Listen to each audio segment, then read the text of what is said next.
express an opinion on issues within the school committee's authority. While the committee and/or administrators will not typically respond during citizen queries, the chair, as presiding officer of the meeting, may choose to if she deems it expeditious. Further, should the chair believe that an issue falls outside the purview of the school committee, she may request that citizens direct it to the appropriate person or body so that the matter is given proper consideration. It's limited to 3 minutes per person, a total of 15 minutes overall, and it's the only opportunity during this meeting for members of the public to comment. I am seeing none, so we will move on for the reading of the district mission statement. Ipswich Public Schools aspires to empower all students to be global citizens who are effective communicators, analytical problem solvers, and savvy consumers of information. We propose to do this through an emphasis on communication, critical thinking, creativity, self-management, perseverance, and collaboration. Students will be active partners in authentic learning, offering voice and choice and demonstrating competency.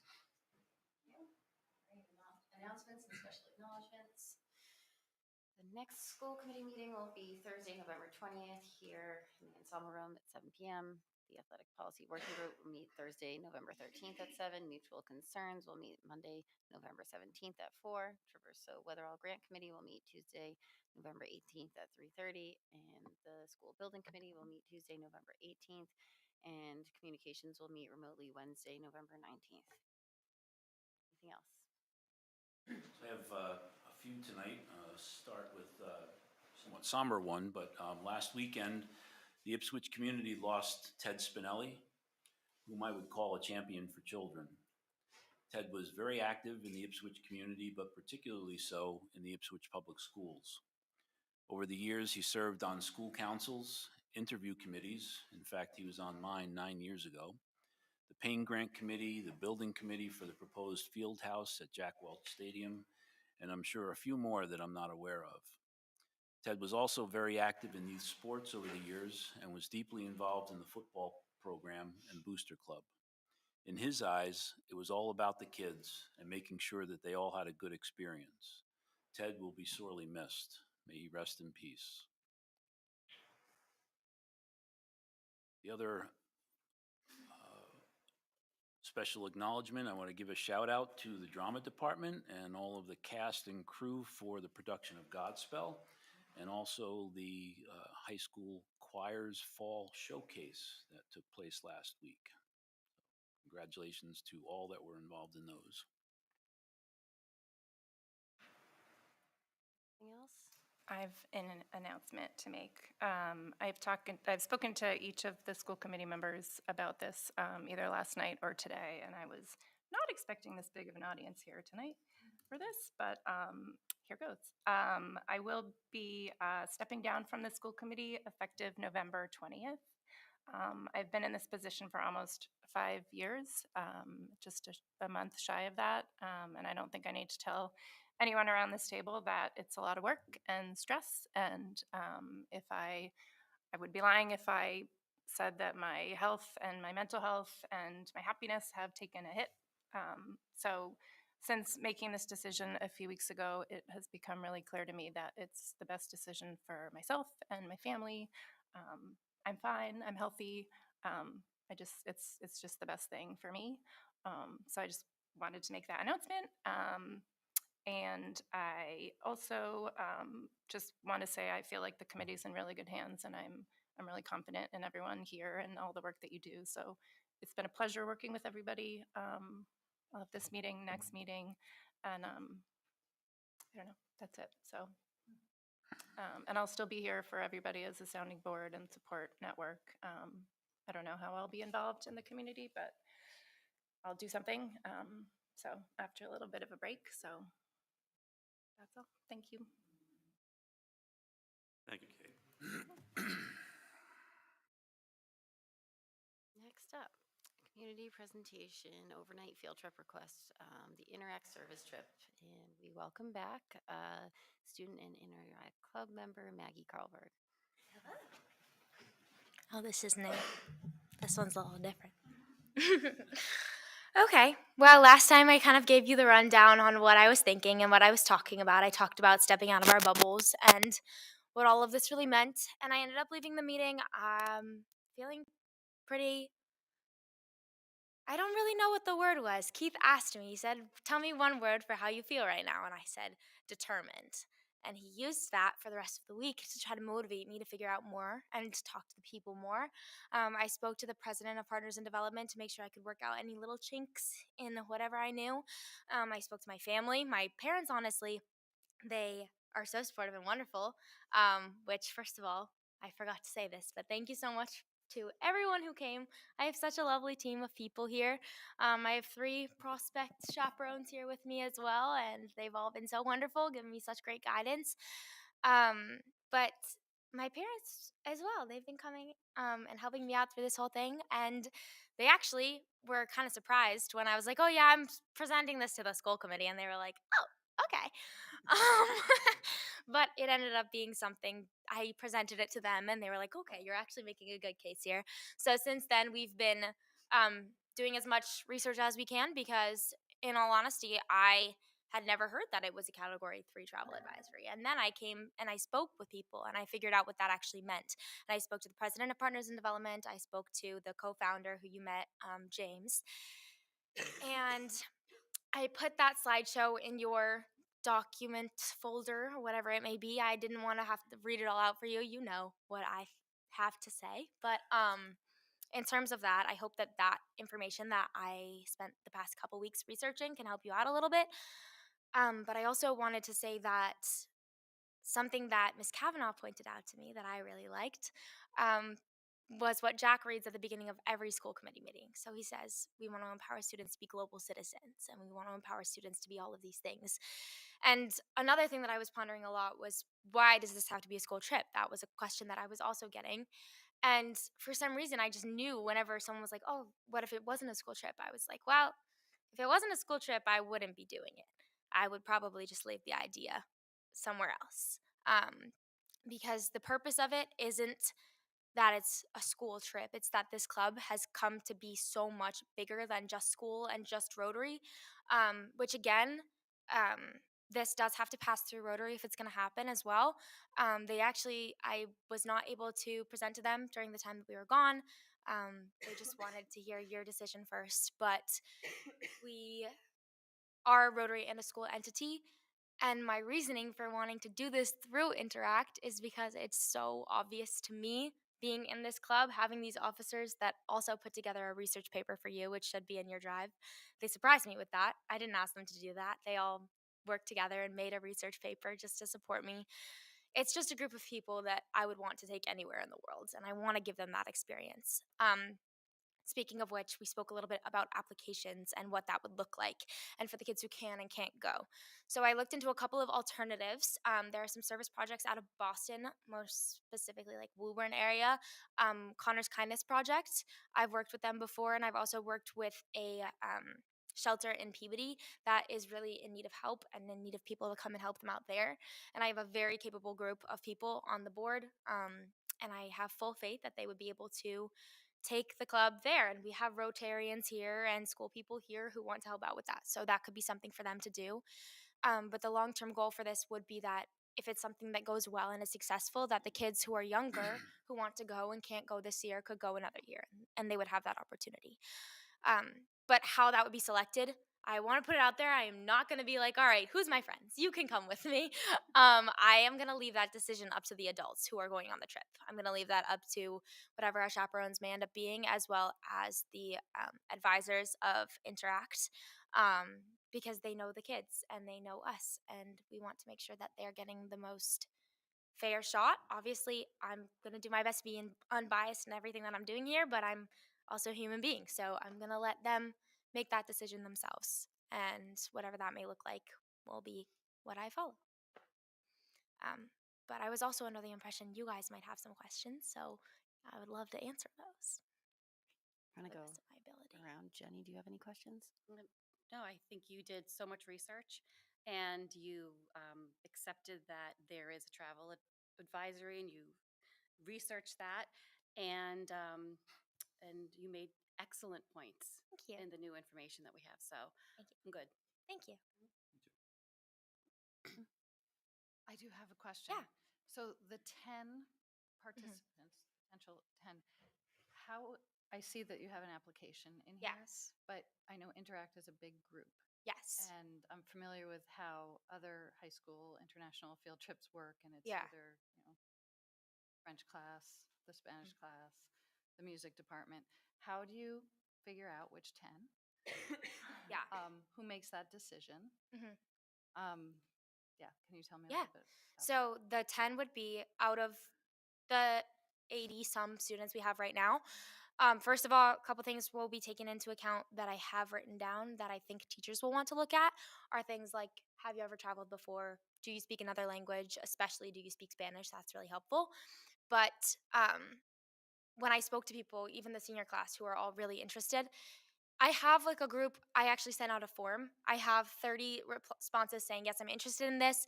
Of those, so 80% of the people who responded to the form said, yes, I'm interested in this. 75% said that they felt like they might be able to go. But there are a lot of other field trips happening during the April break. So there's the French one, which I had a couple of students come up to me and say, I would love to go on the Guatemala trip, but I'm already going on the French trip. Or a couple people who are already going on vacations. So we would let that narrow itself down, and we'd probably have a pool of about like 20 applicants. And then even if it's greater or less, it's going to be based off of the things that I put in that application. Just like I want to see genuine care and interest, because it's such a good opportunity, and it was something that I took for granted until I was there. So I want to bring people that the teachers will deem are actually taking in the opportunity fully and aren't just there for college or aren't just there for community service or whatever it may be to them. So who makes the decision on the 10? So if you narrow it down to 20. Yeah, so it would be probably our lovely chaperones who, yes, and them as well as Keith and Steele, who are the Rotary advisors, and they know the kids firsthand.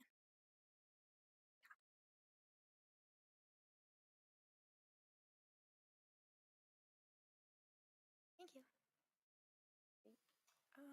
I don't have any questions, but I just want to say I'm so impressed with you and your research and the research that you guys did and your Thank you. Thank you.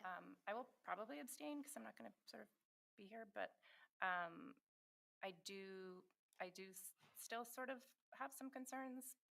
Mostly, it's about the school committee just sort of setting a precedent around sending students to countries that have some sort of travel advisory. I totally understand that it's Yeah. read all the slides. It's 99.99% safe, and you can there's risk walking out of your car Yes. tonight. There's risk doing everything. So I do get that and appreciate that. But I just feel like I just want everyone to think about like our responsibility as a school committee, is a bit higher, and we have responsibility for all of our students. So just to sort of keep that in mind and the precedent that we set. And then the other thing doesn't have to do with this trip, but just in general, I've been really trying to get the school committee to embrace and create some sort of like rubric and philosophy around field trips. These keep getting presented to us and we keep approving them or not approving them, but we don't have any sort of framework around like how many international trips are appropriate, in terms of families financing things. And, every trip is, probably more risky than keeping kids in house and just so I just want to push the committee to really think about that. And we shouldn't be discussing it when a field trip's before us. We should be discussing it in a summer retreat or, put a working group together to sort of come up with it. But I've been trying to get that up and running for a couple of years, and we haven't really ever tackled it. So I would like to see that. I think it's important because the number of trips have dramatically increased in the last 4 or 5 years, which is great in a lot of ways. But I just want to, again, like it's a big responsibility we have. So I think we should have some sort of rubric or something that we, or schedule that we have. And think about all kinds of things like, making sure it's, open to a wide variety of kids. And also, I don't know, all that stuff. So those are just my thoughts. Thanks. I think we started aggregating some of that data, did we not? We do have a spreadsheet of all of the trips that have gone out the last couple of years and who's been involved in the numbers. We started that process based on where we left off. But to your point, maybe not Yeah. tonight. Yeah, no, I'm sorry. Okay. So I have a clarifying question. I think on the application, it was like input backwards. So Oh, right mhm. now, they're, yeah, okay. Chaperones. Chaperones who are employees of the school district. How Yes. many are you anticipating? So we will probably have 2 on this trip, but I have 3 lovely ones that are interested. So it's probably going to come down to whoever is it's most accessible and easy for them to be going. Okay. And so it's those two, and they're not part of the 10. There's 10 No, students yes, and then 10 two students and 2 chaperones. from the school. Okay. And then how are their expenses being covered? So that would be by the students. We would be splitting up. I was running some numbers with the president today as well, just going over like what the airfare looks like and how that would be scheduled. I just wanted to look at the things that I know I would have to if it became a reality. And so that would be about $150 extra for every kid that went to cover their $900 fee to stay at the hotel and get fed for the week. Which I was feeling kind of nervous about. And then I came here the first time and I heard Mr. P, the drama teacher, talking about the New York trip that I'm hoping to go on myself. That is $1,800 or something for 2 nights. So the fact that this would be likely around that, a little less than that for a week, is exciting to me. But that would be split amongst the kids. So it would be spread out. Thank you. Any other questions? Okay. Is there a motion?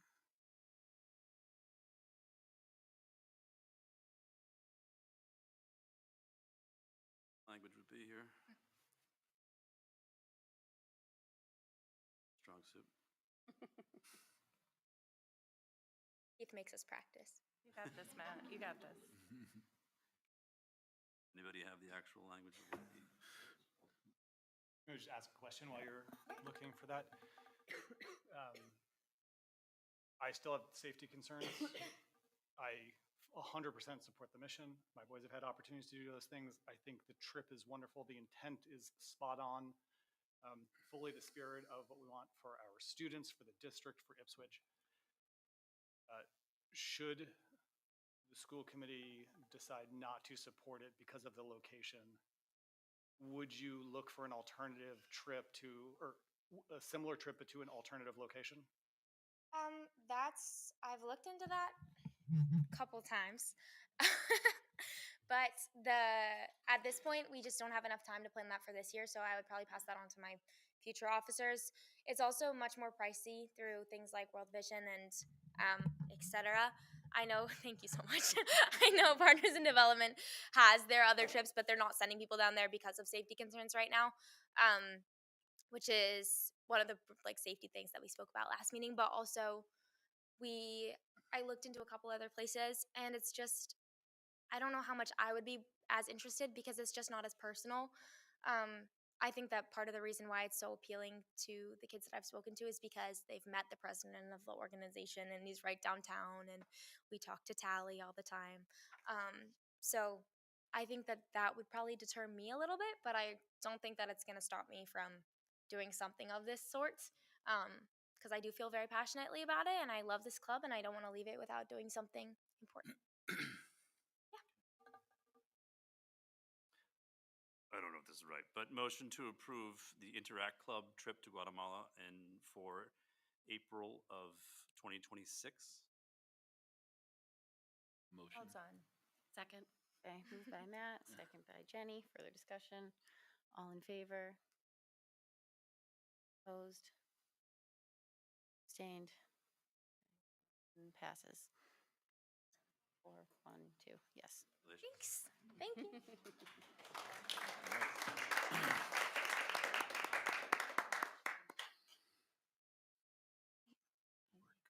forward to hearing about it. All right. Next up is. Yeah, do you want to change the order? The indirect Can I budget. just add one thing, please? If Go the up school to the committee- mic. I'm sorry. If it would help at all, the document for the application is not necessarily a final piece. And also, one of the pieces that goes to the safety concern. If at any point leading up to the event, as James said last time, they monitor it and they've got a staff down there. If it looks dangerous, it stops. And in 2012, the Interact Club was going to New York City to present to the United Nations. And that trip was canceled because of the Hurricane Sandy. And New York City was underwater. Day by day, we didn't know what was going on. But we were hearing from some school committee people that we might pull the plug. And I talked to Mara, who was the president at the time. I said, we still don't know. People are really nervous. And she said, if it's going to be canceled, I'm going to cancel it. I don't want them to cancel it. And it was a really adult moment for her. But obviously, there exists the potential of something happening. And if it does, and the school committee says a month before, the situation has changed.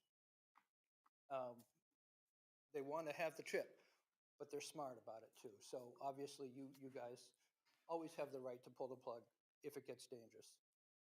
Okay. And thank you very much for the time you put into this. I know you've got a lot on your plate. Thank you. I'm sorry?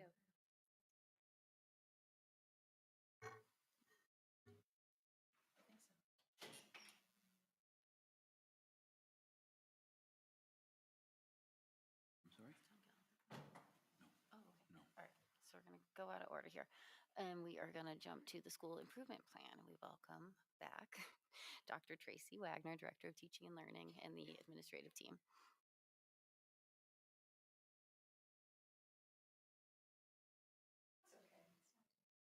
Thank you for having me Move that back. one side or the It's other? kind of a Yeah. complicated, the piece doesn't work. Sometimes Scott brings me a longer No, cord. so- Actually, would you want to click and then I'll click for everybody else? Oh, Yeah. Okay. It That, or you doesn't, could just move the whole mic over there. oh, I can do that.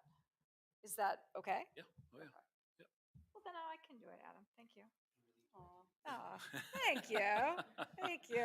This way you're not, also not in front. Yes, then you can see the lovely slideshow. So nice to see everybody. Thank you for having us here. I'm here with the Ipswich administrative team presenting the annual strategy for district improvement and the school improvement plans. So before we start, let's see, a couple words about the plan. So the school improvement plans fall under the bigger strategy for district improvement. You've seen the strategy for district improvement for a couple of years now. That's static and stays from year to year. I'll show you in a moment and remind you how it's divided. And then the schools have school improvement plans that are in 2-year cycles. So the secondary schools, so the middle and high, are both starting new school improvement plans this year.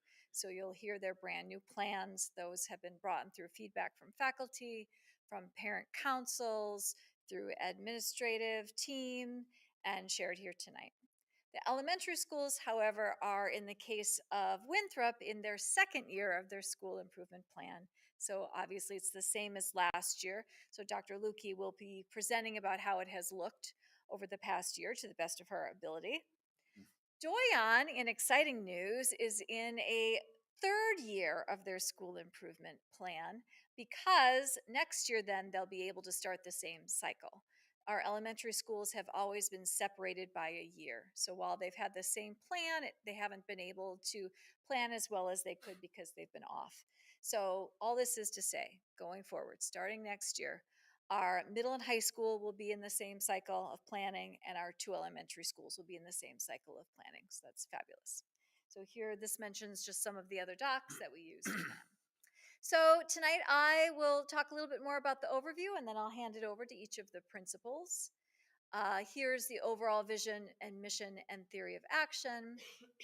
We know this. So each of the principals will be presenting about the 3 objectives. So you'll hear them say, meeting the needs of all students, explaining ways in their school improvement plan they intend to meet that. Secondly, they'll talk about creating innovative learning environments. They'll present ways from their school improvement plan. And then thirdly, building best practices to support diversity, equity, and inclusion. And they'll present ways that that will look like. What follows on this slides are the whole text of the 3 objectives. So this is here for people to read. And when the principals present, they'll be narrating in a much more entertaining way than the solid text on these slides. But should you want to see the whole text, you can go and take a look at these. So this is objective 1, objective 2, and objective 3. So we will start with someday doctor, They doctor. Mr. Mullen, talking about the Paul F. Doyen Memorial School. Do you want me to click for you, or have you got it? I'm good. You're I'm good. Gives me Okay, take it away. a chance to jump into my new role. Good evening, everyone.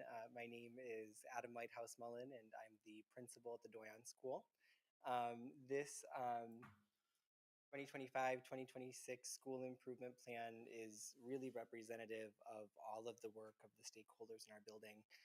And as I've told you every time I've seen you, I can't express how proud I am of this community of parents and kiddos and teachers. We're certainly in store for an interesting year, one that is exciting for us, and that next year we'll be able to, align in a different way with the Winthrop, which I think is just going to be really meaningful for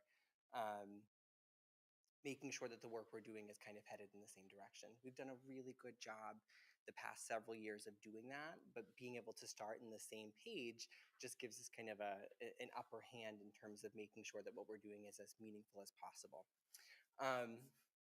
I have a handful of times presented this to, folks in the building, colleagues, and things like that. And as I've reflected on this, I realize that it's so much less a school improvement plan, and it's really so much more a school celebration plan.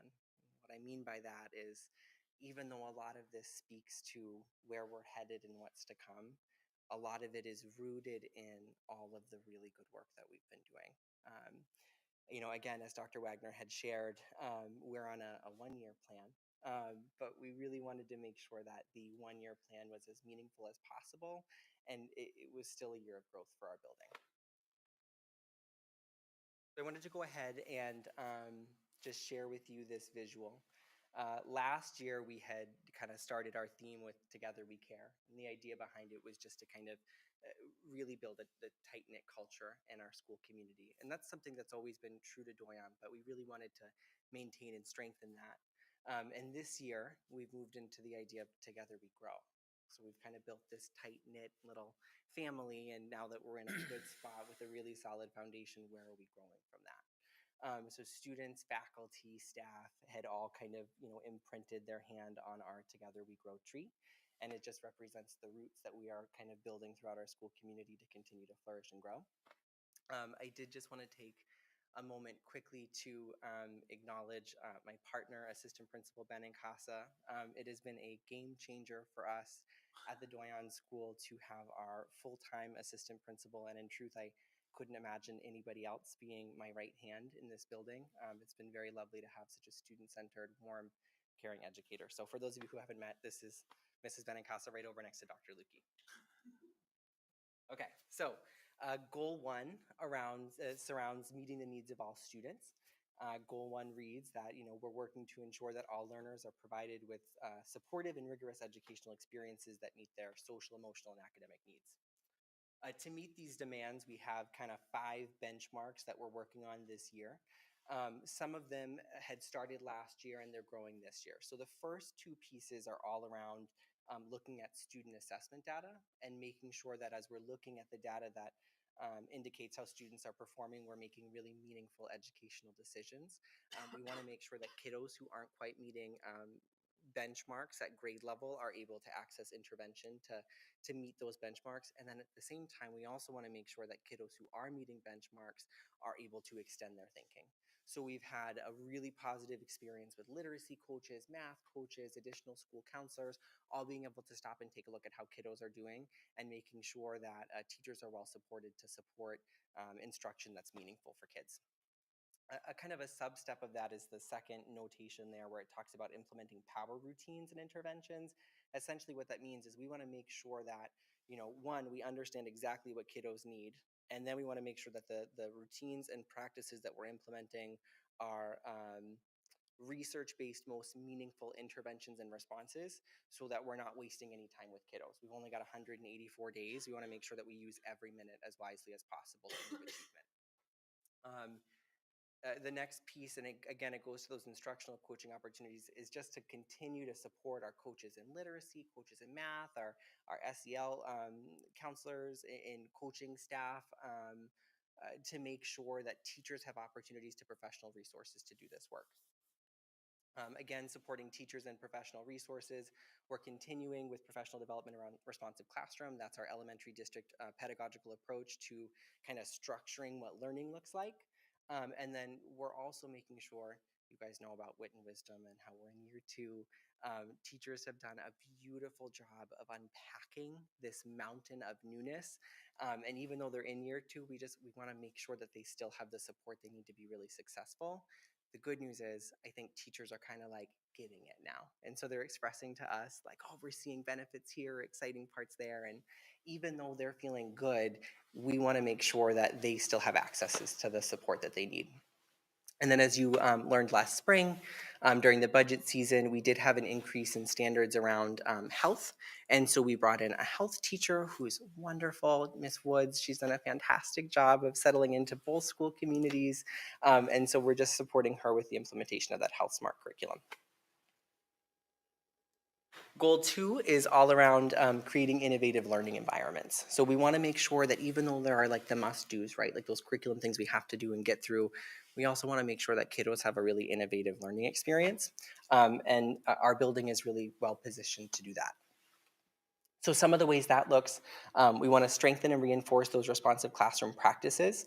Last year, we were really fortunate to welcome in a representative who kind of assessed our building on how we were doing in relation to that. We got great feedback. This year, we're continuing to implement that feedback and growing our building. We're continuing to partner with our great community resources, the Wildlife Sanctuary, Wenham Museum, Change is Simple. The other thing we've been talking a lot about too is we have Willowdale Forest and that enormous backyard space. And from an early childhood perspective and beyond, we know kiddos do really well like getting outside. And so we've been supporting teachers with that. Some of that work's been coming from Mrs. Benincasa and inspiring some of our early childhood teachers in ways they can use that space more constructively. We're continuing to support students with voice and choice and having access to project-based, discussion-based learning opportunities.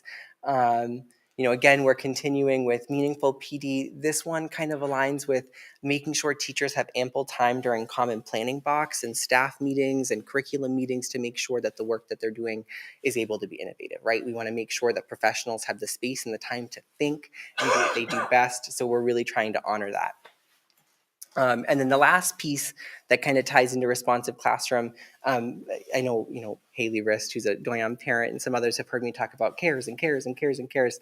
This is a tenet of responsive classroom, but it wasn't something that was vocalized as loudly at Doyon. And so we've been really thinking about ways that we can help kiddos present work-study practices. The acronym stands for Cooperation, Assertion, Responsibility, Empathy, and Self-Control. And those are kind of like the work-study practices that we want to help kids build skills in. So that's been really, really successful, and it hasn't been something that's a huge shift for teachers because it's part of that work that they would have already done. The last piece for us at the Doyon this year is surrounding diversity, equity, and inclusion. And really what this slide boils down to more than anything is making sure that our building is built with mirrors, not windows. And the analogy essentially means we want our learning environment to reflect our population and not create scenarios where we have kiddos looking into windows to see their identity represented in their school community. So we're just kind of trying to think, what can we do to make sure that our community is inclusive, supportive, allowing student voice, choice, and agency. A handful of items here. We are continuing to kind of maintain an inclusive school environment, making sure that we're increasing exposure to diverse cultures. Wit and Wisdom does a great job of exposing kiddos to quite a bit. We also had implemented through our DEI coordinator a culture fest last year, which was a really popular way to kind of help kiddos see beyond our community. We have brought back our very popular school meetings. So kiddos are exploring cares and kind of thinking about ways that they can be inclusive and fully immersed in our school community through those ventures.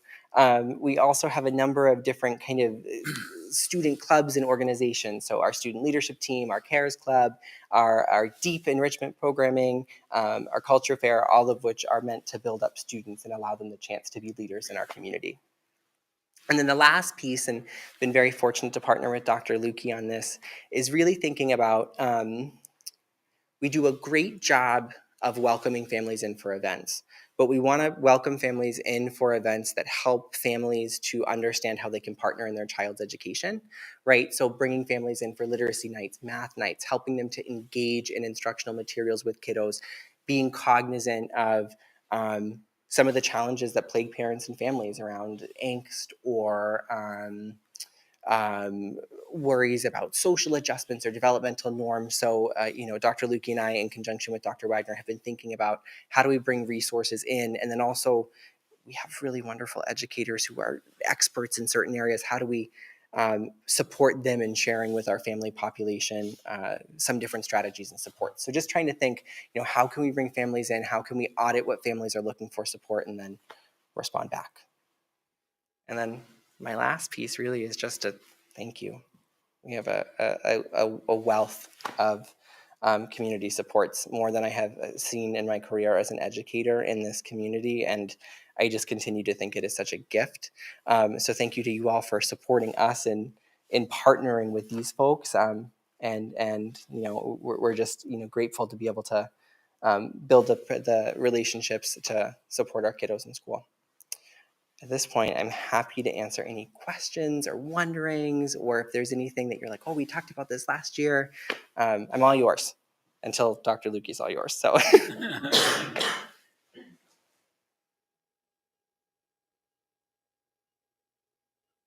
Thank you. Great, thank you. Thank you.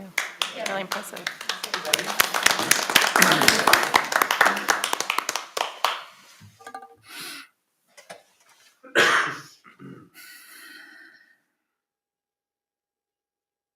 Good evening.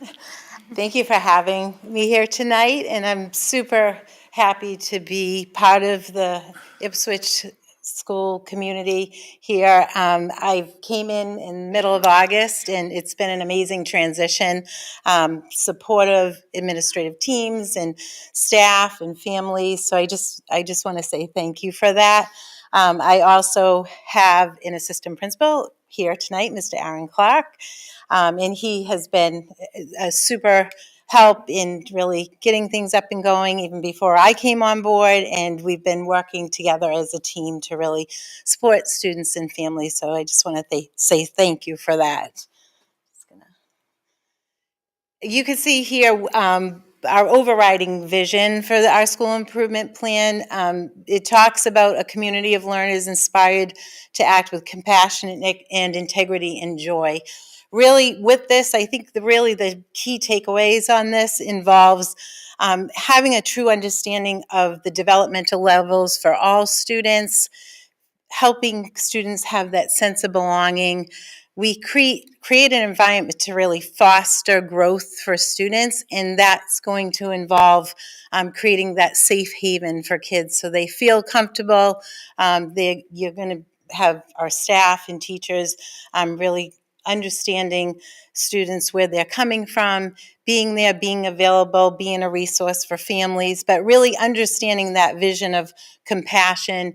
And as far as integrity goes, really understanding the why around why we come to school every day and what we're there for. And we're really there for the children to work hard and help them have that joy of learning and become lifelong learners. And keeping this vision in mind is super important to all of us. Our theme for this year is adaptability.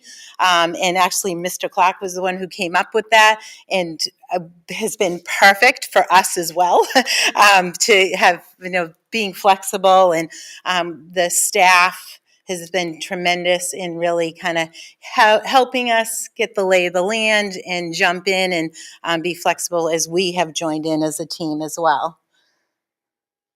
Our first goal that we talk about is meeting the needs of all the students, and the Winthrop School ensures that all students are provided with supportive and rigorous educational experience that meet their social and emotional academics needs. And this is an area that we dive in with really our action steps of supporting our teachers with our curriculum, our new curriculum of wit and wisdom. Teachers have adapted to that as well. This is now year 2. We have valuable coaches. We have our ELA coach, Alyssa Brand, who has been tremendous and really just going around and supporting teachers today.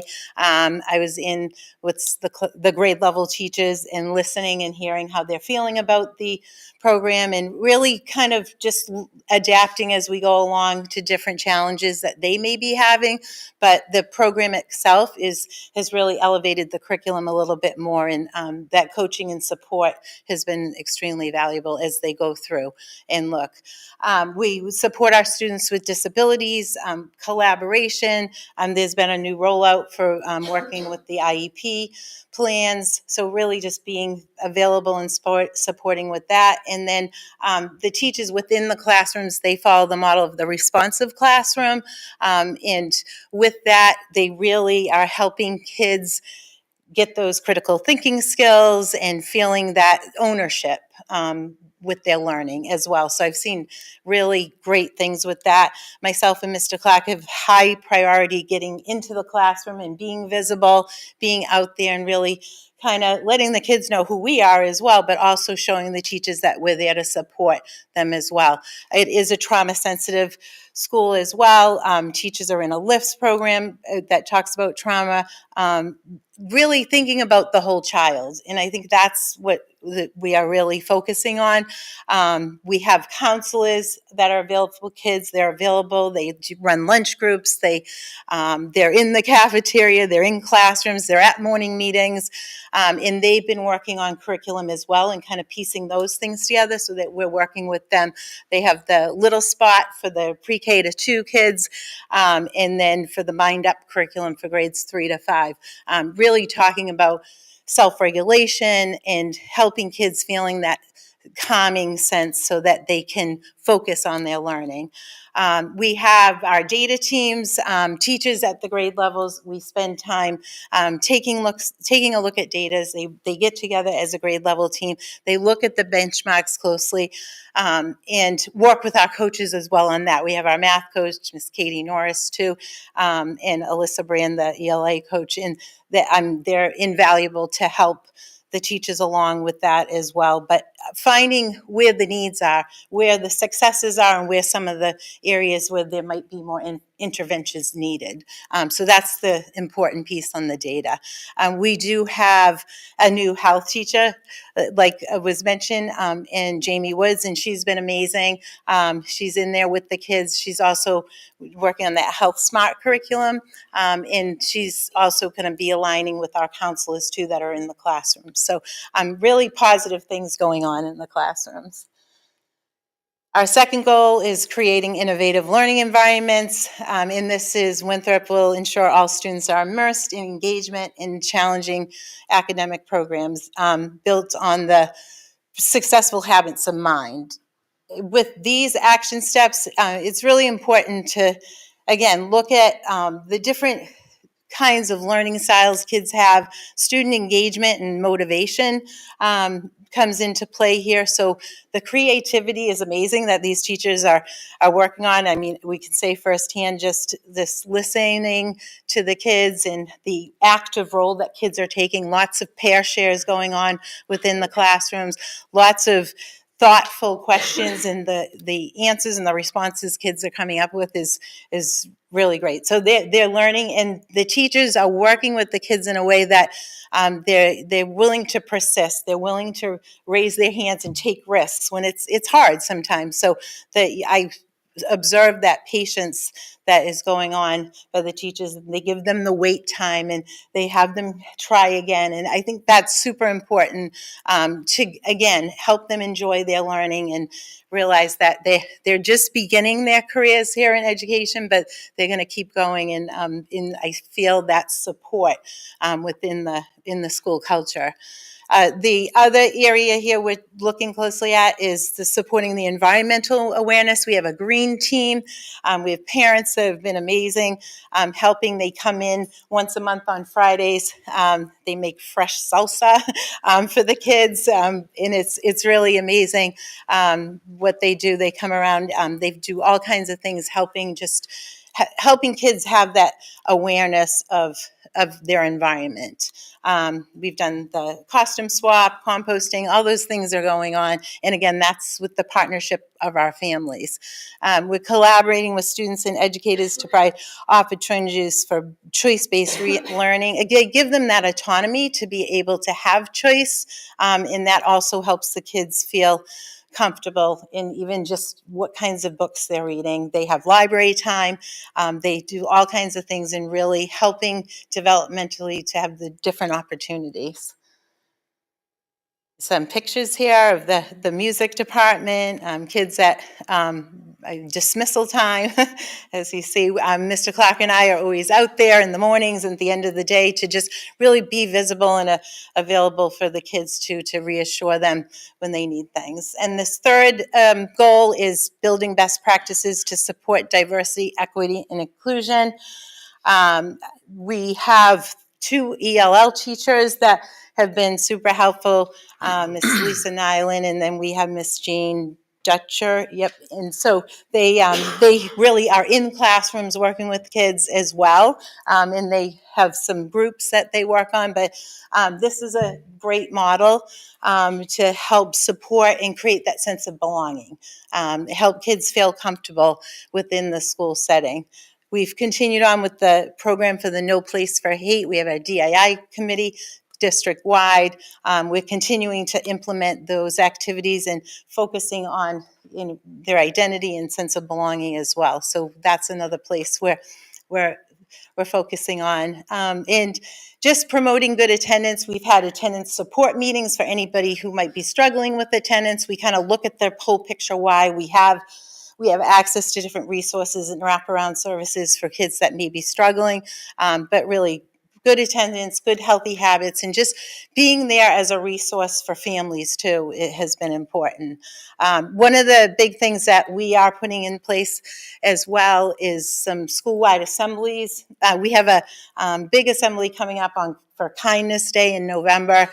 We did an introductory assembly school-wide as well for talking about our adaptability theme.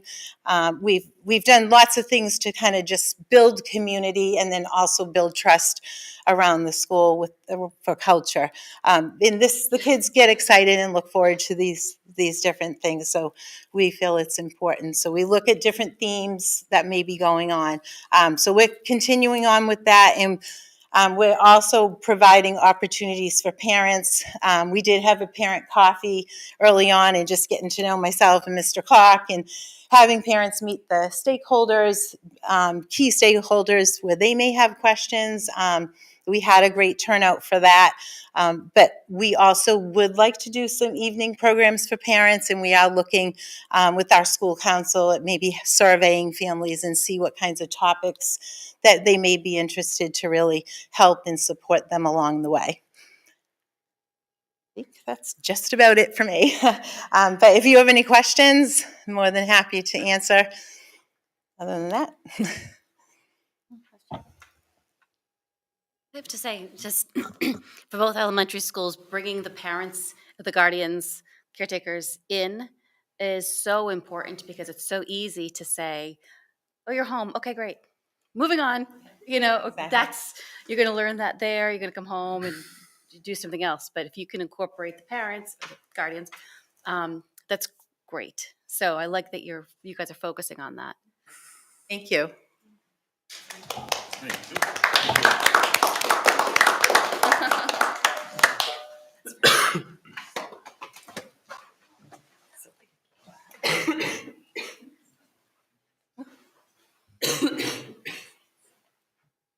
Evening, everyone.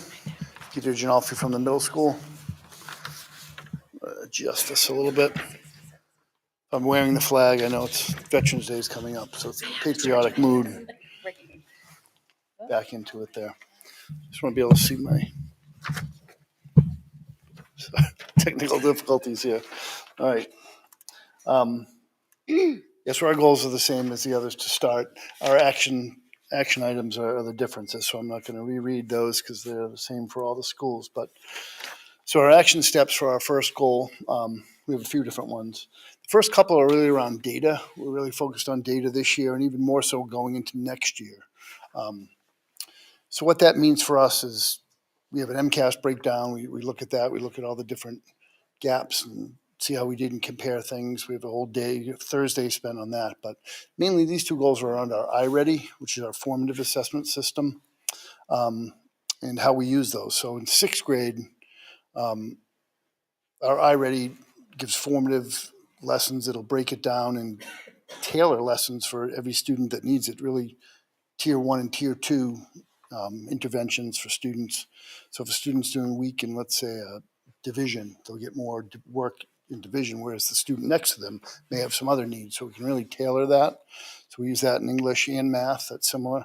Seventh grade does it in English and math as well. Seventh grade uses it a little differently, those results. They use that to inform book groups, and they make different they split levels, and same thing in eighth grade. Our special ed students also use a lot of that. So we use that a lot. Our second goal is similar to that, but it's really just how we're going to do it midway through the year. We're going to look at that again. We're going to have a whole day on Thursday where we're one of the Thursdays breaking that next test down, which happens in January. And once again, using the data to inform decision-making, inform lessons, groupings, and use those throughout the year. And eventually it'll get into our common assessments. That's the second piece of the, we're a year behind the other schools. The other schools are doing that now. We're getting into our UBDs, which I'll talk about coming up. Next point, I'm actually going to have Sean Fitzgerald come up and talk about, because Sean's the dean of he's been the longest tenured assistant principal in the district. So when he knows the district very well, and when he has an item that he feels passionate about that's going to help our work, I definitely listen to him. And this next one's really his ball of wax that he knows all about. Thanks, Peter. So education life skills is a behavioral intervention that we found while at a conference over the summer, Peter and I, and the timing was great. Dr. Wagner was also working on the hate crimes prevention grant through the state, and so we felt it was a good match in a way to secure funding for this new program. Education life skills is a suite of courses that students can engage with through their computers. So I envision using it. The grant lines are currently being set up. I think by the end of the month, we'll have it up and running. We've been in contact with the company, and it's pretty short money, all things considered, for the range of uses that it has. So it's a suite of courses that students can engage with on a wide range of topics, from substance use to vaping to leadership to bullying, a really wide range. And the assistant principal that was presenting it at the conference used it and really credited it for drastically cutting down suspension rates at his school. Not necessarily a huge problem that we have here at Ipswich, but I also envision kind of rethinking and utilizing the time when students do serve in-school suspension time. We pretty much always use in-school suspensions at the middle school, where students are with a staff member for the day, usually working on schoolwork, but a lot of times when they're focused and working, they're getting through that work a lot faster than they would be during a typical school day. And I think using the time to address whether it's a major issue or in a long-standing series of smaller issues, this is a way to address that issue in a different way. And I also think once we have it and we're utilizing it, we'll find a lot more uses and ways to use the program, whether it's in small doses or longer times. And lastly, I'm really hopeful, and the way the presenter described it was the most meaningful piece, is it gives you a window into the root cause, or truly how that student's feeling and why they're making those decisions. So I think it's kind of two-pronged, where students are examining and learning about this issue, whatever it is, and at the same time, when they're done with the course, their answers and feedback are shared with guidance counselors and parents, and give us a window and another access point, how to talk to them, support them, and hopefully solve the issue and set them up for more success in the future. I have a little bit of literature on it here. I'll leave it for anyone that's interested. Thanks. Thank you. Thank you. Thank you, Sean. I knew that flag was going to come into play at some point. And our last goal is really our last action item is really the biggest change to our school this year. We have a new Tier 3 intervention. We had a number of students, I know I talked about this last year in the FinCom when we spoke about budget, but a new group of students that had some deeper needs that so we're able to provide those through our SEAS program. Stands for Social Emotional Academic Support. It's not really a program, it's the teachers are in the program, but not the students. It's very nimble, so it can, it can be tailored to what each student needs, and that's going on. What was that called? Sorry. We call it SEAS. It's Social Emotional and Academic Support, helping a number of students that, well, a lot of them would be outplaced in different districts, but we're able to teach them here in school, which has been great. Our second goal, number of action steps here. I have a lot here. Kind of whittled this down from what the document that you have, but I mentioned our UBDs. This is our curriculum. Our teachers are in year 2 of that process of writing everything, getting everything down into scope and sequence. Our math teachers use a program that's provided. Everything else is teacher created in our building. Our teachers make our lessons, and this is how we're formatting it on a shared drive, and every month they work on it and they're uploading it, and we have a review coming up with Dr. Wagner next week, and we're going to continue working on that, and that'll lead us into our formative assessments for next year. Another piece of this is empowering our teachers to get active in professional development. We have that new March 9th day that's new to our schedule this year, and we've already had a number of teachers come forward with some great ideas, and some are doing some presentations. But also that's going to help inform me when we get into the budget season and we're doing the grant season, I should say, and what should be added into our PD grant for the coming years. Our learning cycles is another. It's been ongoing. It's all going to be a little bit different this year. Learning cycles is when we usually get together high school and middle school staff, attack vertical alignment and other factors that are going on. This year, we're going to bring in the elementary staff to work with our 6th grade. We have at least one day in mind, so that's going to be the first time that elementary and middle has gotten together. I think we've done it a lot with high school and middle school being in the same building, same schedule, but the elementaries have been able to tweak their schedules this year, so now that frees them to have some more cross vertical articulation with the middle school, which is great.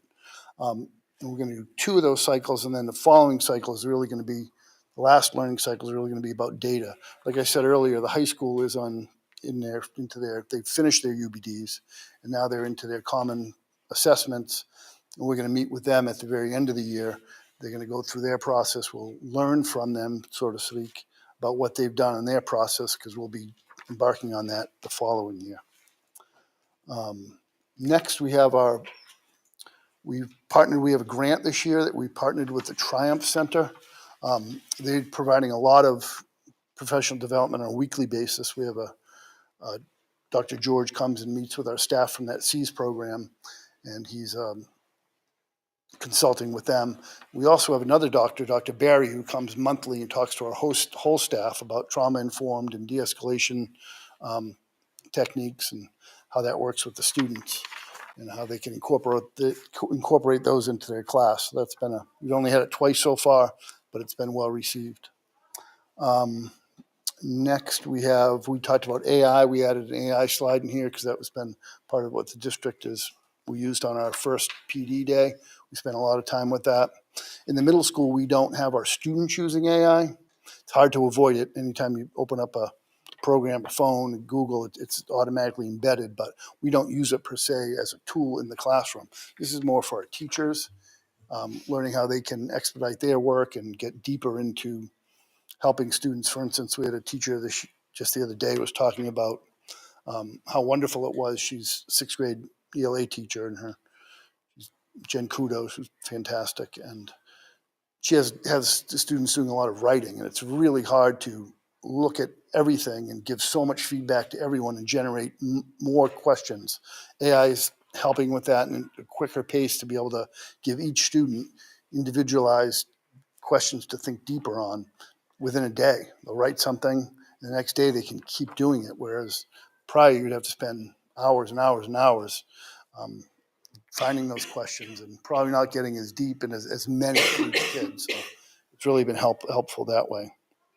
And then finally, we have our last part is I was just in a long 2.5-hour webinar today along with Dr. Wagner and a lot of our counseling staff, and a lot of Leanne Calora was there, and a lot of people from the high school about CTE requirements that are coming up in the future. We're spending this year researching them. So webinar today and a few more coming up later, but that won't go into effect for a couple of years. But we're at the planning stages next year, but I believe by the end of 27, 28, they want something, DESE wants something in place. More of a high school requirement than middle school, but we're getting involved in that as well. It's a process where students, have to start making decisions about how they want their life. It's interesting to think that it's so early, but where it impacts the middle school is students are choosing high schools. Do they want to private schools, vocational schools, Ipswich High? There's a lot of different choices, and they need to have informed decisions there. And our final goal is, again, more about DEI and the way students see themselves in the world. We do some amazing things, how our students really interact with the world around them. We have some great fundraising with our Walk for Hunger. We built a well in South Sudan, helped fundraise for that last year. Also, our it's another good one. Food drive, our 8th grade civics projects. We have a number of different initiatives with that. The teen center being one that was probably the widest known, came out of that. But we really want to highlight those and publicize those. Start an Instagram page where we're getting word out and we're trying to show what the wonderful things our students are doing. Next step is really all the great things they're doing in the classroom. And our staff's doing some wonderful things in the classroom. We want to really emphasize that and let people know how strong we are doing. I know at that conference that Sean was talking about earlier, I went to many of the workshops that were more around staff building and community building, and a lot of it was, the feedback was to get it out there, celebrate the staff, celebrate the great accomplishments. So those are aimed at that. The third bullet there is on our restorative circles. This is on year 2 of our using restorative circles. We tweaked it a little bit from last year, got some feedback from the students. They didn't want to lose their win time, so we've created some new schedules, but we're really seeing some strong results from that. Our kids seem to be, I know it's anecdotally, but I think our data numbers would also bear that out, that our students seem to be a little nicer toward one another. It shows a lot of commonality when we're in these different circles. Kids really start to realize how much they do have in common with other students, and that really helps the way they interact with each other. And finally, just building on a sense of belonging for all students. For a lot of kids, it's in intramurals, it's in clubs, it's in shows and music. Other students, it might be in our other clubs such as Tide or our multilingual leaders club and pride clubs. So really building on that sense of belonging. And again, our circles also help that out a lot. But those are our core missions that we're trying to work on this year. Happy to answer any questions. Thank you very much. Thank you. Thank you.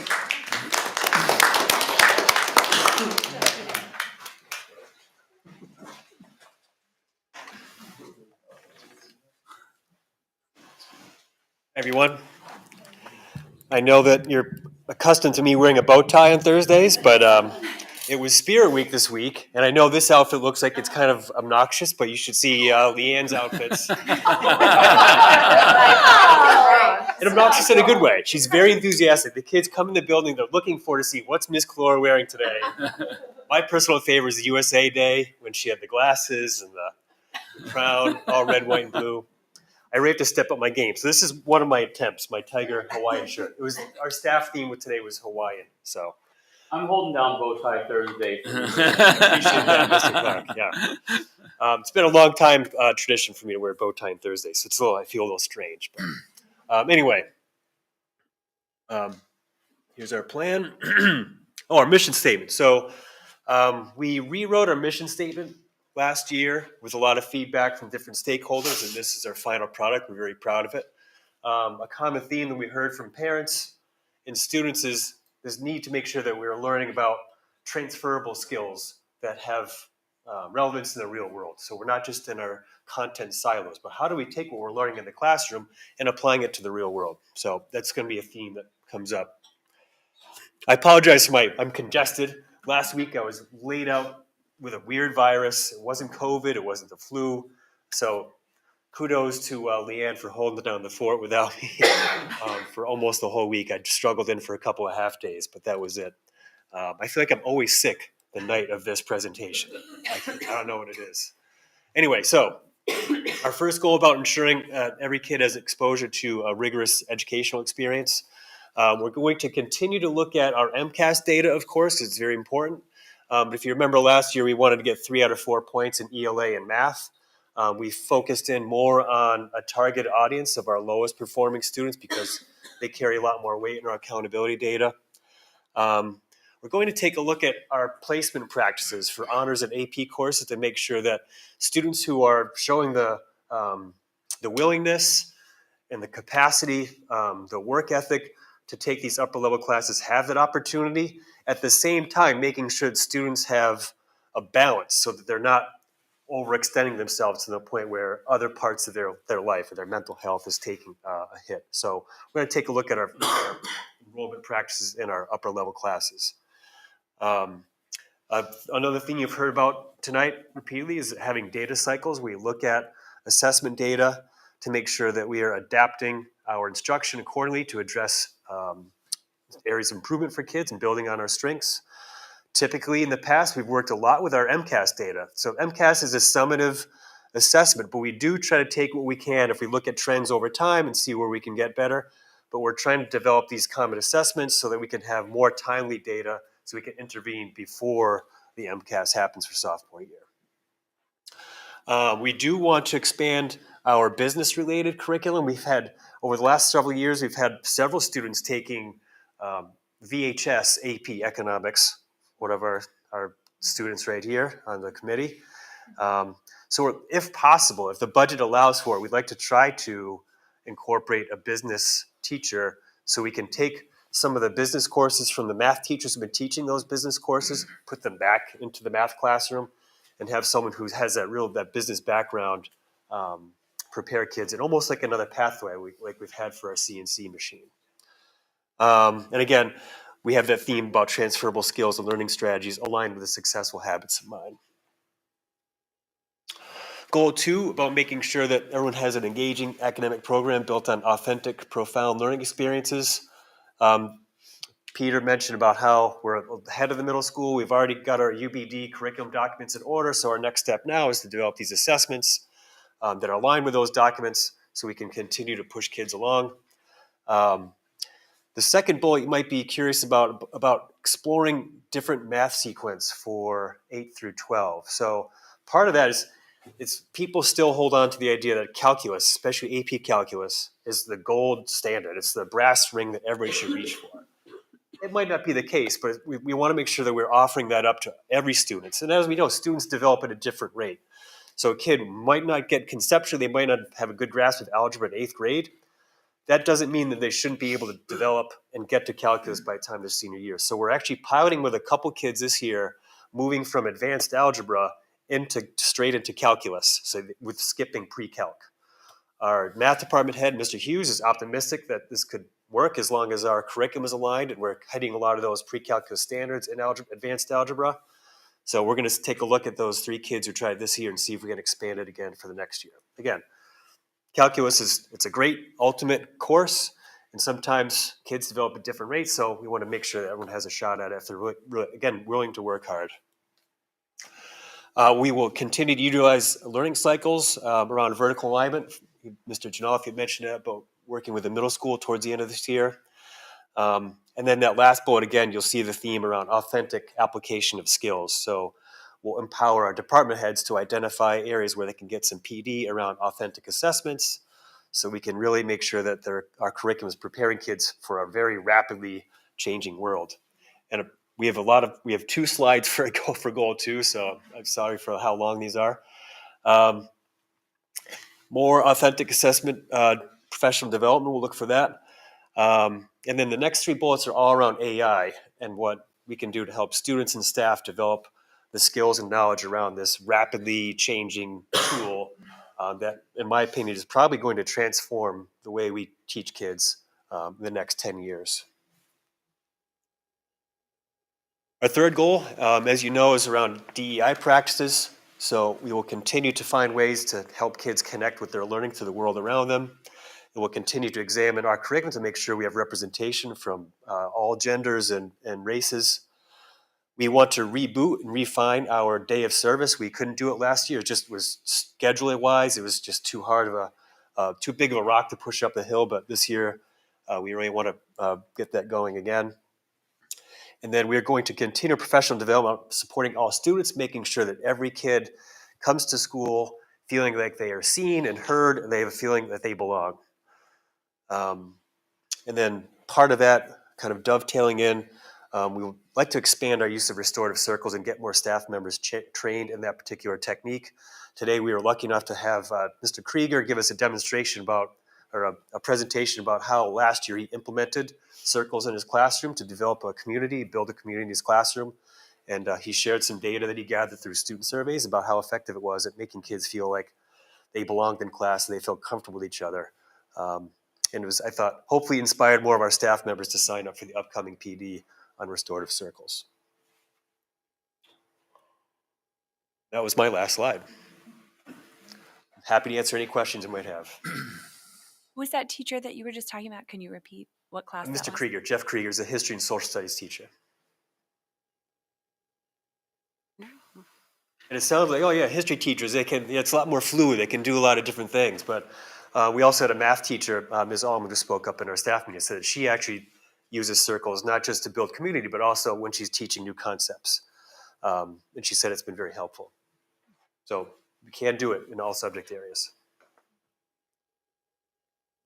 I have a question that might be partially for you and partially for Peter.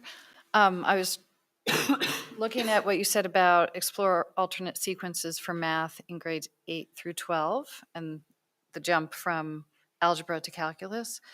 But I'm thinking about ELA and how, from experience, I know that some kids get recommended for honors ELA, and it seems to be in the past that there might have been some subjectivity and not an objective grade. Is there any objective grading that gets somebody into an honors class when they're in high school? The process we do have in place, we try to look at MCAS data, the teacher's recommendations, grades, and then if the 8th grade teacher does not recommend them for honors, the students can submit their interest in participating in a challenge exam. Mm-hmm. So they take a test, and then we have the high school department heads look at those tests and determine whether or not the kids have the skills and knowledge to be successful in honors. Because it's really about placement. So there's obviously work ethic is part of it, but also students have to have, we want all kids to be placed in a level they're going to be successful, because the transition to high school is hard enough. If students overreach, they get bad grades, GPA starts to count towards their college application problem. So it's really a process. I know people get frustrated by it, but it's really about trying to do what's best for kids. It's not like we're trying to sort them into some kind of ways that they can't break out of these tracks. There is a process for kids to change levels that happens pretty frequently. But yeah, so we try to triangulate the data and make sure we're placing kids appropriately. I don't know if you want to talk about grades. Yeah, we also noticed that last year. I think February was when the recommendations were done. We get into learning cycles after that, and we did notice some irregularities perhaps last year. So one of the learning cycles that we did last year was in our humanities English ELA staff working with the high school about what they're looking for students that are placed in the honors classes. So, but to answer your question, we use the iReady for that. We have iReady, which is an objective test. Right. That'll do that as well. Okay. That's sooner than the MCAS comes out in October after it's done. But we have a midpoint iReady that's done, finished on January 16th. So we'll have that data as well. Okay. Thank you. Any other questions? All right. Thank you all. Thanks. Thanks, everybody.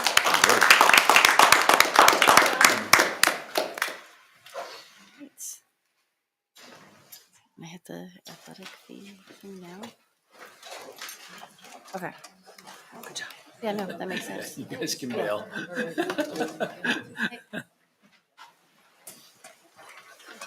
Okay.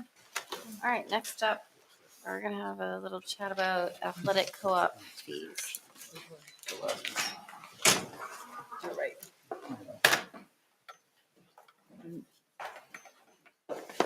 Just before the administrator started to present, I realized that they didn't need to be here for this.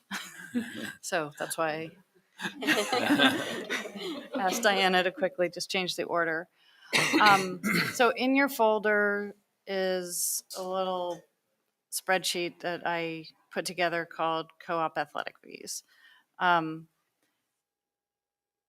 This, later in our agenda, we're going to talk about the athletic subcommittee charter review and, the athletic policy working group that we have put together.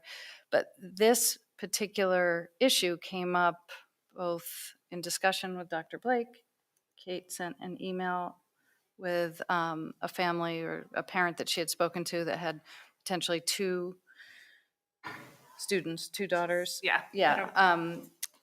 Wanting to co-op in gymnastics. So if you look at this short little spreadsheet, these are the 4 sports that students at Ipswich High School can co-op with in other towns. So in other words, we don't have an Ipswich gymnastics team, but we co-op with Hamilton Wenham.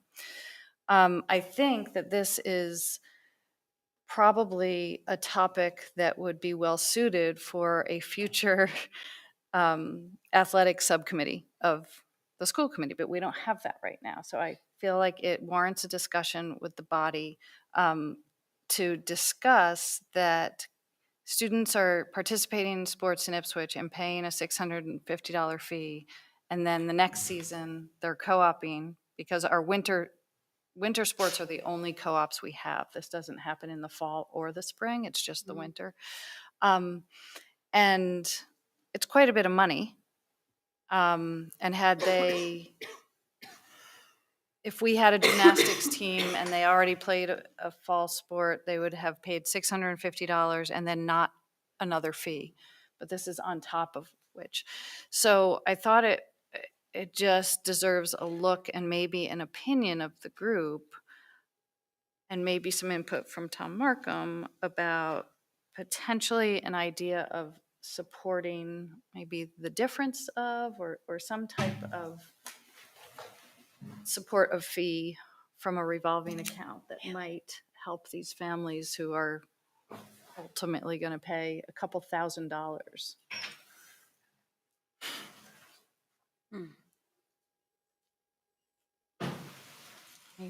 And so just if I can add a little historical context, the co-ops ebb and flow from different districts. The co-op with Hamilton Wenham for downhill skiing is only 2 years old. We just started that because we had a group of students approach us that wanted to ski, and so we were able to co-op with Hamilton Wenham to get that started. Gymnastics is a new co-op with Hamilton Wenham. I think they were with Rockport before, but I believe it was Rockport, but they couldn't sustain it anymore. So we were able to partner with Hamilton Wenham for that. And the girls and boys ice hockey has been around for a while. The historical perspective that I wanted to share, just because, including myself, none of us were around back then, but Tom noted that the athletic subcommittee voted in June of 2013 to raise the user fee from $500 per athlete per year, a $750 max, to the $650 per athlete per year, or $900 family max for the 13-14 school year. So we're 12 years in, and we haven't adjusted our user fees for the athletic fees. So just to be clear, thank you for gathering this information. So the gymnastics, and Well, the fees that we pay to Hamilton Wenham, is the 770 their user That's fee? their user fee. Yeah. Okay. So Hamilton Wenham has, the way I understand it, they have several levels of fees. Okay. Tier 1, Tier 2, and Tier 3.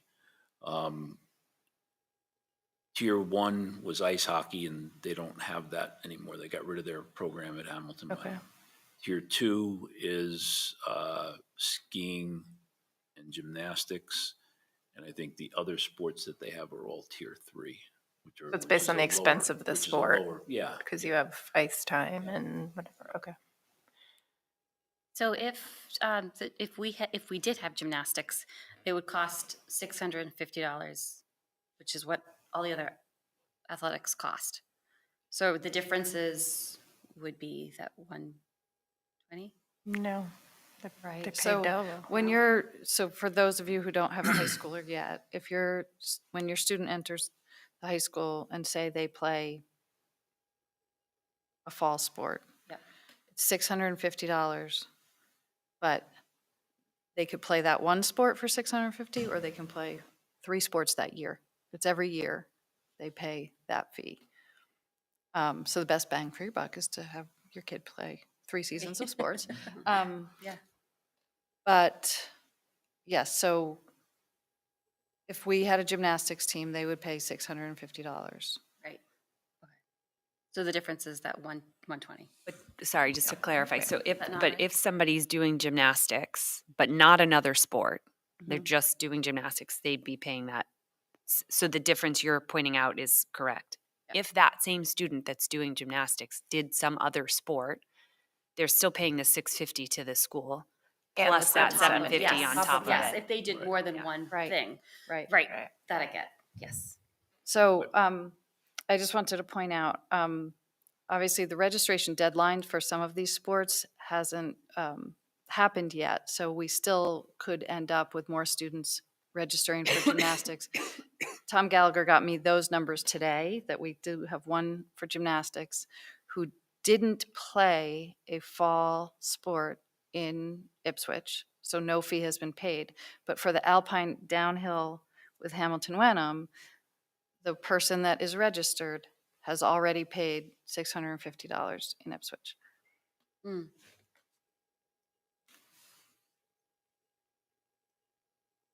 So I'm wondering the appropriate place for this conversation to kind of get a little deeper. Would budget make sense? For this conversation to go to budget and kind of figure out what the right. I feel like there's a couple things at play, right? There's our fees, and then the co-op fees are related but separate. But what is the right R fee? And then is there a max? So where, I think before we get to the fees, sort of I understand the spirit of it. I'm good with lowering all these, like including individual user fees. It's not totally feasible, but I like the intent there. I'm not sure the paradigm is comparing it to an additional sport that you're playing. I see these as alternative to a club that you would play outside of the high school. So if you looked at it, ice hockey, gymnastics, those are in the $3,000, $5,000, $8,000 for a club at a high school level. So as an alternative to a club to be able to play ice hockey for $350, that's my point of comparison, not in addition to the high school sport. So like we can talk about it in terms of budget. I think we should align on philosophically, is this an alternative to a club, or philosophically, is this an additional high school sport? To me, it seems like an additional high school sport. Because, I mean, my family's participated in club sports, and it's a whole different, it's a lot more expensive, but you also get a lot more. You get, probably higher level coaches, you get uniforms, you get travel, you get all kinds of stuff for that money. So, I mean, this is a high school sport. It's every day for a couple of, or I don't know how much it is, but we're pitching it to the kids as a high school sport. It's an interscholastic high school sport. Well, but also club sports, aren't necessarily, people aren't electing to take a club sport because the school's not offering that sport, right? Like, there are lots of sports that the school offers, but someone opts into that because, to your point, they're getting a whole different program, as opposed to these things that are not being offered otherwise, right? So I feel like, I don't know, just to Part of drive it, school, like yeah.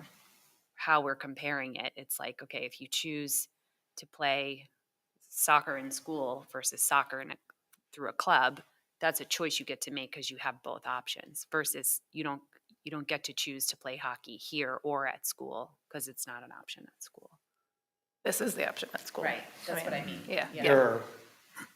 There are lots of other high school athletes on sports that aren't on this list that are playing someplace else.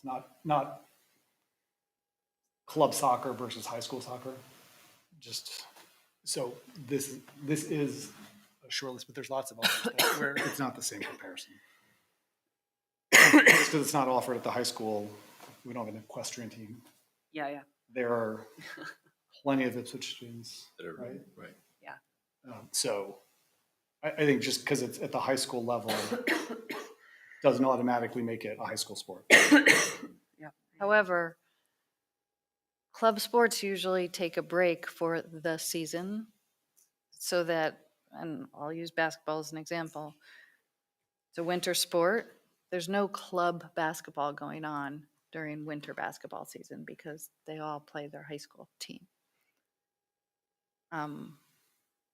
So I don't know how this works with hockey, but I assume the club hockeys don't have their club season during high school hockey season.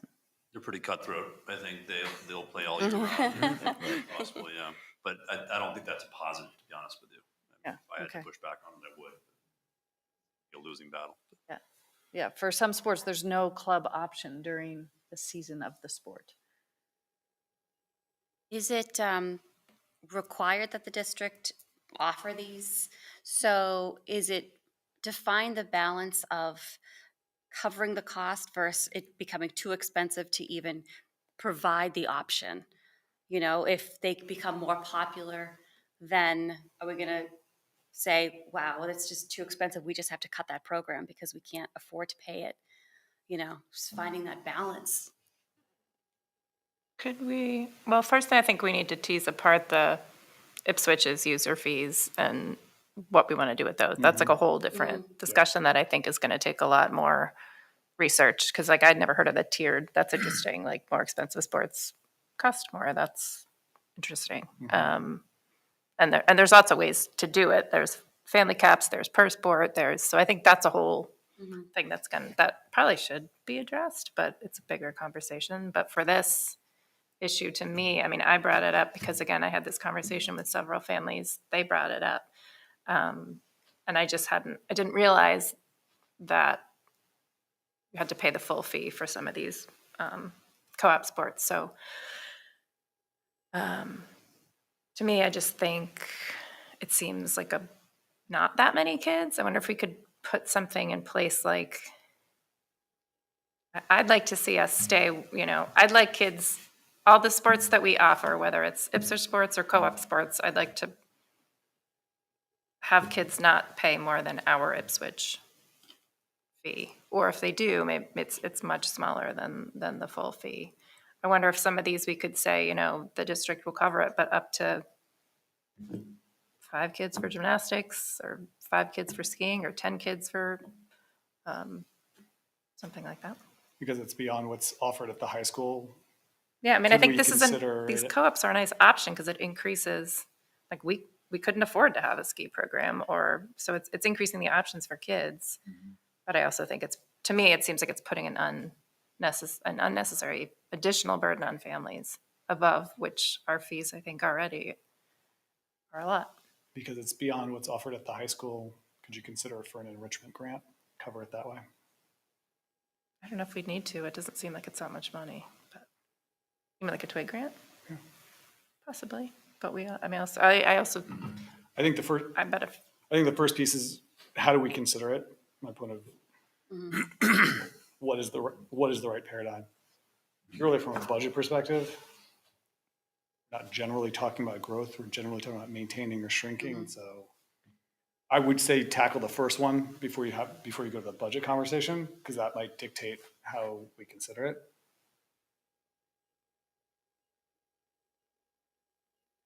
Next steps. I mean, we can finish that first part here or take it to athletic working, but I just think, let's align on how do we, as a school committee, view these programs before we talk about the finance piece. That's my recommendation. I think if you guys have a athletic policy that you're working on, you could, that's where, right, policies are visionary. So maybe it's not specific, but you could kind of tease that out. And if we're going with your logic, then however that comes here, and we hopefully all agree, and then it will inform the budget discussion. But I do think either way, it's probably time for evaluation of the fees, unless you guys are saying on your end, no, there's no issue here, but it does seem like 10 years is. Yeah, so I think that there needs to be a conversation around the user fees, but it's a bigger conversation around just budget in general. And I know some of the same folks that are on the athletic working group are also on budget. And, I had asked Tom, frankly, to put together a fully funded Ipswich athletics budget. It's over $900,000. If the school district was going to fully fund the full athletic program, everything from head coaches to all the assistant coaches, all the supplies and materials, everything that we rely quite heavily on through the revolving fund based on the user fees and gate receipts to offset that budget. If the difference between what that budget is and what we offset with the revolving fund, I think is around $170,000, give or take. So that is significant to add to the budget if we were to do something more with that. So I think it's a much bigger conversation that needs to be had around, I think the one of the things that's been said at the budget subcommittee, we fund what we value, right? So I think we need to have that be part of the conversation and what it is that we want to fund. Jen, is the 770 what the Hamilton Wenham students pay for their? Yes. Okay, Yeah. so their 770 is like our 650. They Right. pay it once and they get to do whatever they're. Yeah. Okay, Yeah. all right. I didn't know if that was just for people coming Yeah, from and out that's of the other town. piece is that we don't have a say over their user fees, but that's Right, what. I didn't know if it was the Yeah. same, Yeah. or if we had to pay more because we were from another town. Okay. Mhm. Are we on an island on this, or are other districts discovering something similar? Anybody that had co-op sports are in the same. Right, has are there in the been same any? But I mean, boat. the Hamilton Wenham's getting some income from this. Not income, but like we're only This is like gross sending money to them. kids for Right. co-op sports. Yeah. We're not taking in kids, right? Because we're just not a big enough They are district. also co-opting with Rockport for hockey, right? So their kids are paying them. So Yep. there is sort of this sort of going around thing, which I suspect may be with us well into the future, just the way kind of sports are going right now. So Is it worth a wider conversation within the league, just to kind of see what everyone's, maybe we are on an island, but a couple things. I'm remembering back to one of the first times I was on school committee, and a parent came to basically ask us if we were going to co-op with Beverly for girls ice hockey. And the reason why he needed to know was because girls ice hockey was his daughter's number one sport. She really wanted to stay in Ipswich schools because she loves her Ipswich schools and her friends. But if we weren't going to co-op, she was going to leave and go to Beverly. So I think having these co-op sports is very important to Ipswich kids and gives them the opportunity to do that. So that's kind of just an example of what this stuff can mean to kids and us retaining kids here. The other thing is, like I said, later in the agenda, we're going to talk about a charter for the athletic subcommittee that is defunct right now and not in existence. But I think this is a topic, even just the fee schedule is a topic, I think, as we, the working group for policy, are finding out, we need a diverse group representative of multi-schools in Ipswich to talk about athletics, to talk about fees, and it's really based on the budget, which is why it should be, in my opinion, a subcommittee of the school committee because it's budget-based. So that being said, I think we want to be able to support these families that are paying extra fees because of a co-op, and then sometimes double fees. So would it make sense in our budget subcommittee or athletic policy to come back with something fairly quickly that would be a percentage of the difference? In other words, we would reduce on our end versus asking the other districts to accommodate. It would be like we would, I don't even know if they could ask. I don't think that we, We would- yeah, I don't think we it's can. like our district would pay part of the fee to the other district Oh, gotcha. Okay. to subsidize the fee for the parents. Right, subsidized for the parents. Subsidized. Okay. Can I ask a question on the, from a hardship perspective? Am I remembering correctly that some students can get a waiver on the fee for the Ipswich athletics? Yes. Does that apply also if that same student had the hardship applying out of district? Does that get waived? That I don't know. The root of my question Well, is the. it's a great question. Yeah. That has to do with our free and reduced lunch. Right. So I don't know if that carries over to the other district or not. Curious about that with the small numbers. I imagine for some people this may be a hardship. Mhm. Others may not even be thinking about it. And so I think that's something to consider, especially maybe it's not a single answer, but it's if Hamilton isn't covering that for a student that has a hardship, those are the ones we pick up.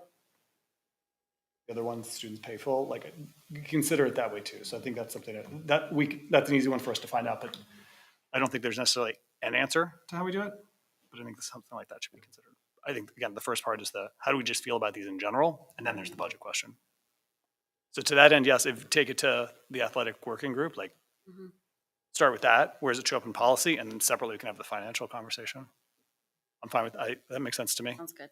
I misspoke earlier. I said that we co-opt with, I think I said Rockport. It was actually Gloucester.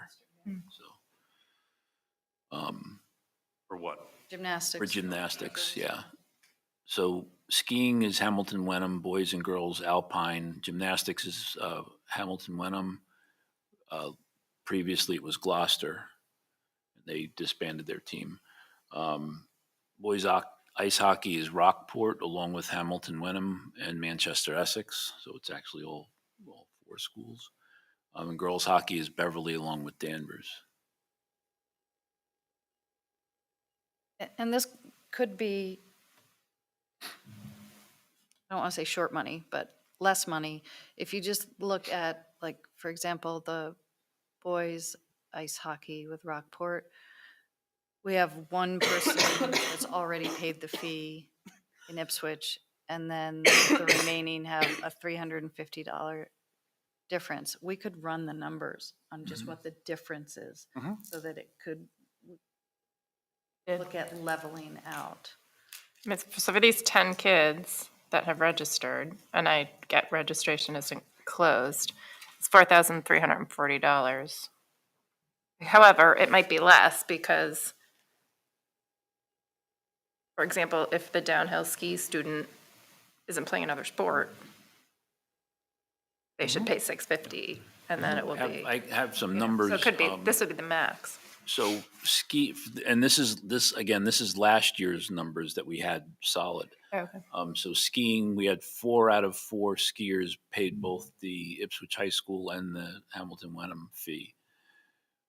Gymnastics, we had 1 of the 5 gymnasts that paid Ipswich and Gloucester, who was the previous host. We had boys ice hockey, we had 4 out of the 5 players that paid both, and girls hockey, 3 out of the 5 players paid both. And the other ones, They only played one sport, so.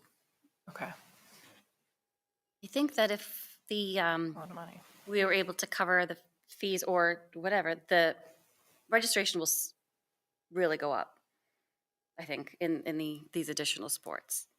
So, you know, if we're able to drop the $750 and cover it in some way through the budget, then more people will want to do it, which is great, but then really, really affects the budget.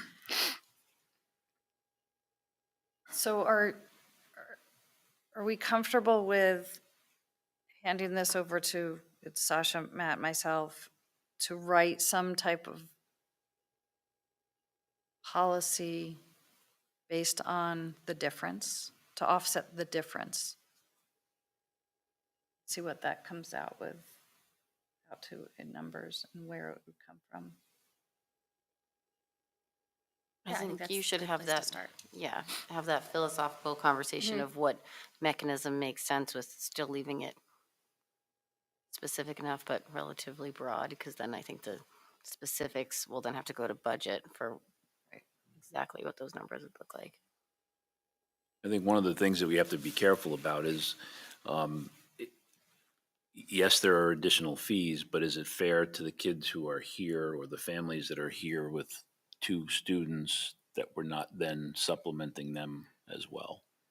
I just want to, Yeah. just make sure that we're Right. not putting ourselves in a tough spot, right? And I know there's these November deadlines. As much as we want to get things done quick, I don't want to promise things will get Right. done quick. Like, this is a big thing to consider, with little time. Unfortunately, wasn't really on our radar before then. Also, like, something to consider, like, okay, we know who's already paid for a fall, but like, say somebody's playing and then they turn out to play in the spring, there'd have to be a way to, rectify that come the spring. So I don't know. There's a little bit to dig into, but yeah, I think bring it to your policy meeting, then budget, and then back to us, and we'll go from there. We're going to try and put that on the meeting for next week, or is that too short? Yeah, I think we can, You can pull it off? yeah.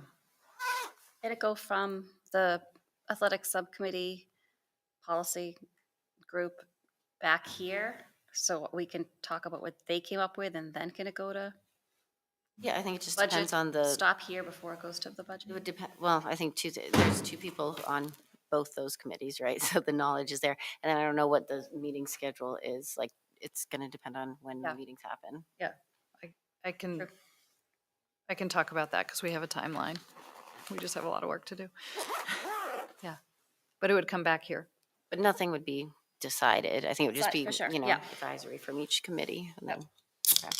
It's hard to say, I hope, like, the family that Kate spoke to obviously has not signed up for gymnastics yet, because I think they. I don't want to get into like a specific, it was a group with a bunch of families. I don't want to get into specific people and Right, but I sports. hope It was that more they're just not like a deterred general, yeah, I don't know. between now I and don't know. November 25th. Yeah, I don't know. Okay. All right.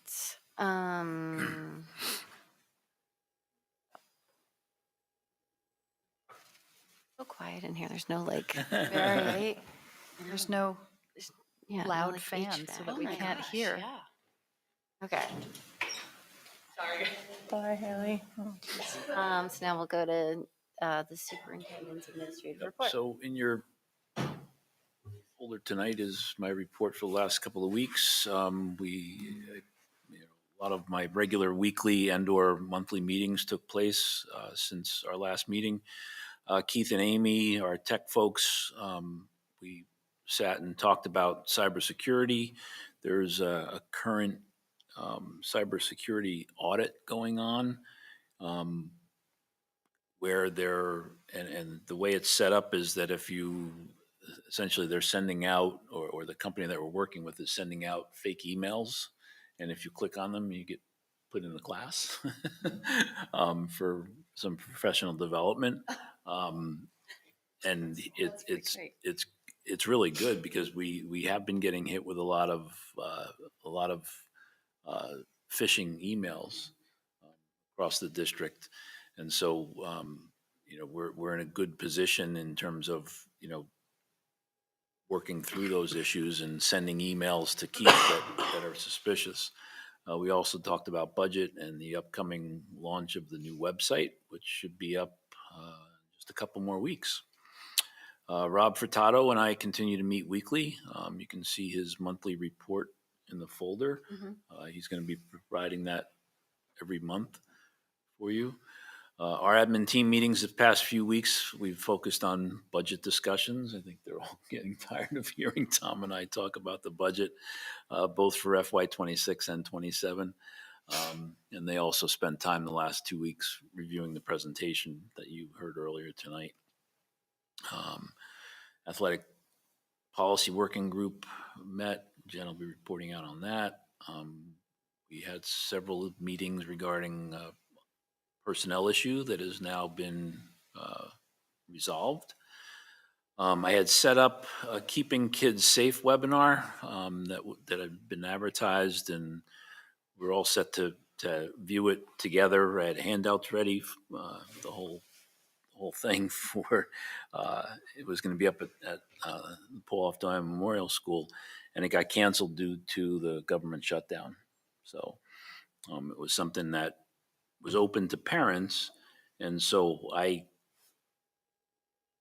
took it on to register the school and was prepared to legally show it to whoever came out that night. So hopefully it'll get rescheduled and we'll be able to pursue that. I spent time this month with the school nurses and Dr. Amesbury, who's our school physician, to review some best practices, policies, and nursing regulations. We've had some opportunities to improve our practice this year. And so we're doing just that. The school building committee met on 10/23 to prepare for that special town meeting that we had, and the presentation that Michael and Haley did, which I thought was great. North Shore Soups met last week. The focus on the meeting was MyCap, which is a new DESE program that they're rolling out. You heard a little bit about it tonight. Has to do with CTE. So that was the webinar that Dr. Wagner and Peter and a team of teachers sat through today. Has to do with vocational and career planning.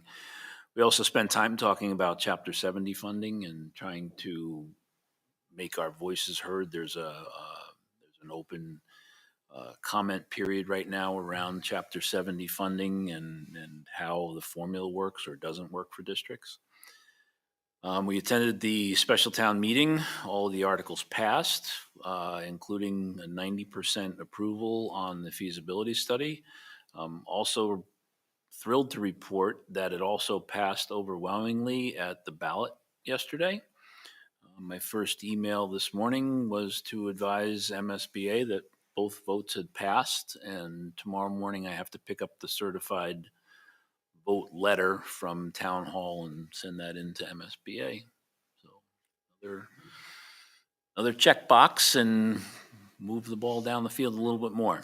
So budget subcommittee met twice since our last meeting. I think Sasha will be reporting out on that a little bit later. As you know, I was part of the Opioid Abatement Settlement Fund steering committee. We met to review the goals that had been established, and one of those goals is that the committee agreed to help support the teen drop-in center that we launched in March of last year, and we've had a little bit of a struggle getting it off the ground this fall. but it's being run by our EDP program over at and it's housed out of Boone Hall. So we're now able to offer that program for free for the daily activities, and we're going to be charging some fees for the special programs like they're doing a movie night, Wicked. So there'll be a fee for those kinds of things, but hopefully, we did the survey at the middle school, we've done a lot of work to try to find out why it wasn't working. Some of it was the fee that was being charged was like $45 a month for the kids to drop in, and parents were concerned that they thought that was a lot. But it was also that the weather's too nice, and we think that the program is going to take off when things start cooling off and kids don't want to necessarily be outside. When we started it in March, we had a great turnout because I think the weather was still not great. So we're excited about that program. We also had the graduation of one of our students in the SAIL program. He aged out of our program last week, so I attended the graduation celebration. Action Inc. is conducting a needs assessment in their catchment area, and they asked me to participate in an interview with them last week as on what I saw as the needs in Ipswich, through my lens. And then Tom Gallagher and I also met for our monthly meeting there this week. Believe it or not, plans are already underway for Crane Beach Day in the spring.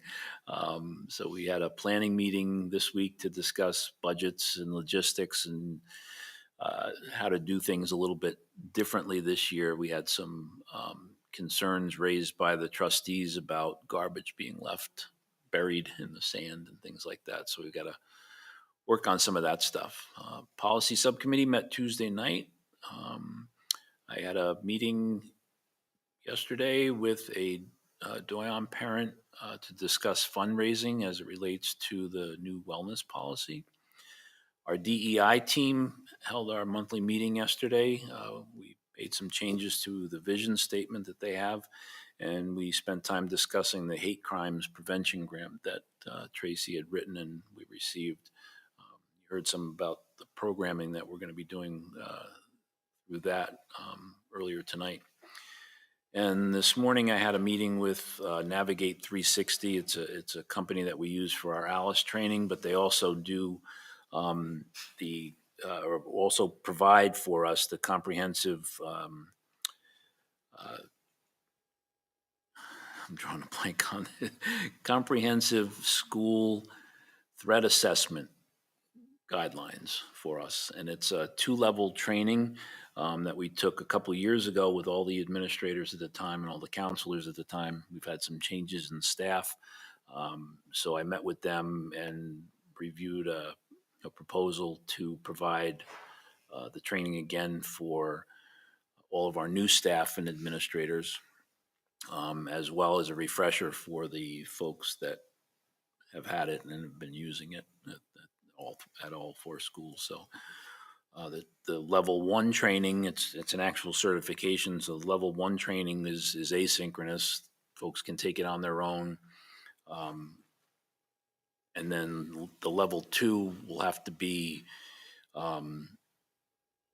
it's an online video presentation with live people on the other end. So I have to be able to book a date and have all the folks attend that together on Zoom or whatever it is, whatever the platform is. But that'll probably happen in like December, January timeframe. But the level 1 will happen in the next couple of weeks. That's it. 3-week break, right? Questions? All right, let's jump ahead real quick and let Jack go and give his high school student rep report. Is it getting late? All right. I guess I don't really have a lot to say again. Isn't necessarily bad news, I guess. I asked a lot of people trying to get something anyway to say, but I guess it's not a lot of problems, which is good. How's Spirit Week going? Yeah. Spirit Week's good. Yep, we had that this week, so that's still progressing through. It's pretty good. I know we had our field hockey team. They lost in the second round against Dennis Yarmouth, and our boys soccer, they're still going, and they just beat West Bridgewater. Besides that, the only issue that did come back up to me was the bathroom still being locked in between classes or during classes, something like that, which I thought would be resolved by the end of October, but I wasn't sure. So all of the bathrooms, it's only the one set of bathrooms on the first floor or second floor. Some of them are open. Most of them are open. I know that. There is one set that is closed because there's nobody there to monitor them. I believe the vape detectors are getting installed next couple of weeks. They were supposed to be done on Professional Development Day, but they weren't able to do it that day. Jack, I have a question. Have you noticed has anybody said anything about the vape issue now with the detectors or? I mean, it's an ongoing issue Yeah. that a lot of people know exists. Has it been a little bit changed at all? No. That hasn't been said to me. I mean, I can ask around, but Yeah. I mean, yeah, it might have changed some, might not have. Yeah. But I think that would be good to know. I can bring that. And besides that, there's not much else. But I am probably gonna take you up on your offer to leave at 9 because I was at Gillette Stadium all day today for an MIA advisory committee meeting. Oh, wow. It's fun. I have to go tomorrow morning to the State House for DECA. It's great. Day on the Hill. So. Yeah, go. Good. Yeah. Dress as That's a tiger. Thank you for being here. Thanks, Thanks, Jack. So I want to make a point of one thing that you mentioned in passing about our field hockey team. yeah, Where did they go? Dennis Yarmouth. Yeah, Dennis Yarmouth on the Cape. It was a 3-hour bus ride Oh, yeah. for a game, Yeah. That's and wild. then came back.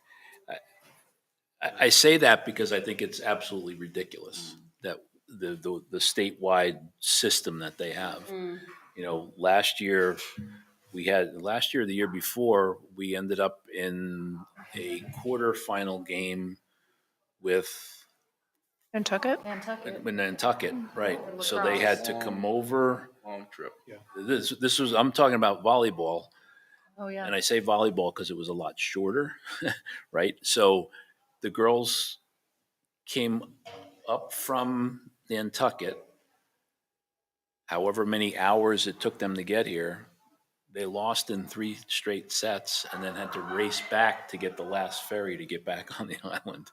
It's nuts the way the state system is set up. Hasn't always been this way, right? No, it hasn't. Oh, interesting. Yeah. The secondary thing too, I think field hockey's played their entire season on turf. Their first 2 playoff games are on grass. We're on grass, Oh, right? that's tough. Yeah. I understand why that happens, but it's just like there's something here that seems like MIA needs to get their arms around it. Yeah, it's expensive too, and it's a lot. There's a long day. Well, I want to say it was. Don't quote me on this, but I want to say it was like $1,600 to rent the coach bus for the kids to go to that game. Yeah. Because we don't have a school bus that's available to do it. And do you want the kids on a school bus for 3 hours? I know the boosters, they also bring a lot of stuff too, like food and stuff. Mhm. Yeah, it's just Yeah, that's brutal. I'm gonna bring that up to the MIA. Yeah. Go get him, Jack. Awesome. Thank you, Jack. So here we are at 9 o'clock. Are people interested in having their motion to recess? You need a break? I thought I saw some nods. Nobody wants to Do recess. you want to take a break, Sasha? Oh, no, I'm good. Like if you've got to ask, Yeah. probably the answer is yes, but I'm good to keep going. Yeah. I could do either. I can keep going. I'll entertain a motion to recess if anybody wants to. Can always step out if needed. Nobody feels strongly. Plow. Okay, so Plow. we're going to keep rolling. Yeah. Okay. Keep doing it. So now we're at subcommittee work group and liaison reports. Budget. Well, budget's met. As I said. We're focusing on two main things in our budget meetings. First is more immediate next year's budget. We've talked about initial strategies, targets, admin conversations have begun. We have also set the budget calendar, not published, we'll bring it to the next meeting. For the full school committee, reviews are the end of January, but we'll share the full details with you next time. We've also discussed, we haven't gotten to the details, but we've begun to discuss the budget presentations. Last year, we began to bring up, there are a few areas where we can simplify it, both to shorten the duration of the meetings, but also to get to more budget-specific items.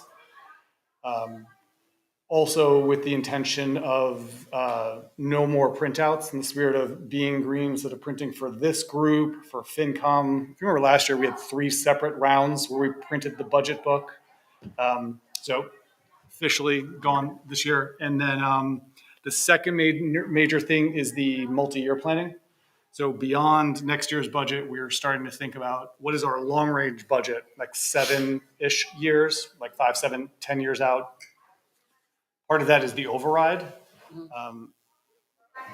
Because of the spending and the school building potentially coming, we're trying to be really mindful of what the school spending and what future overrides might look like.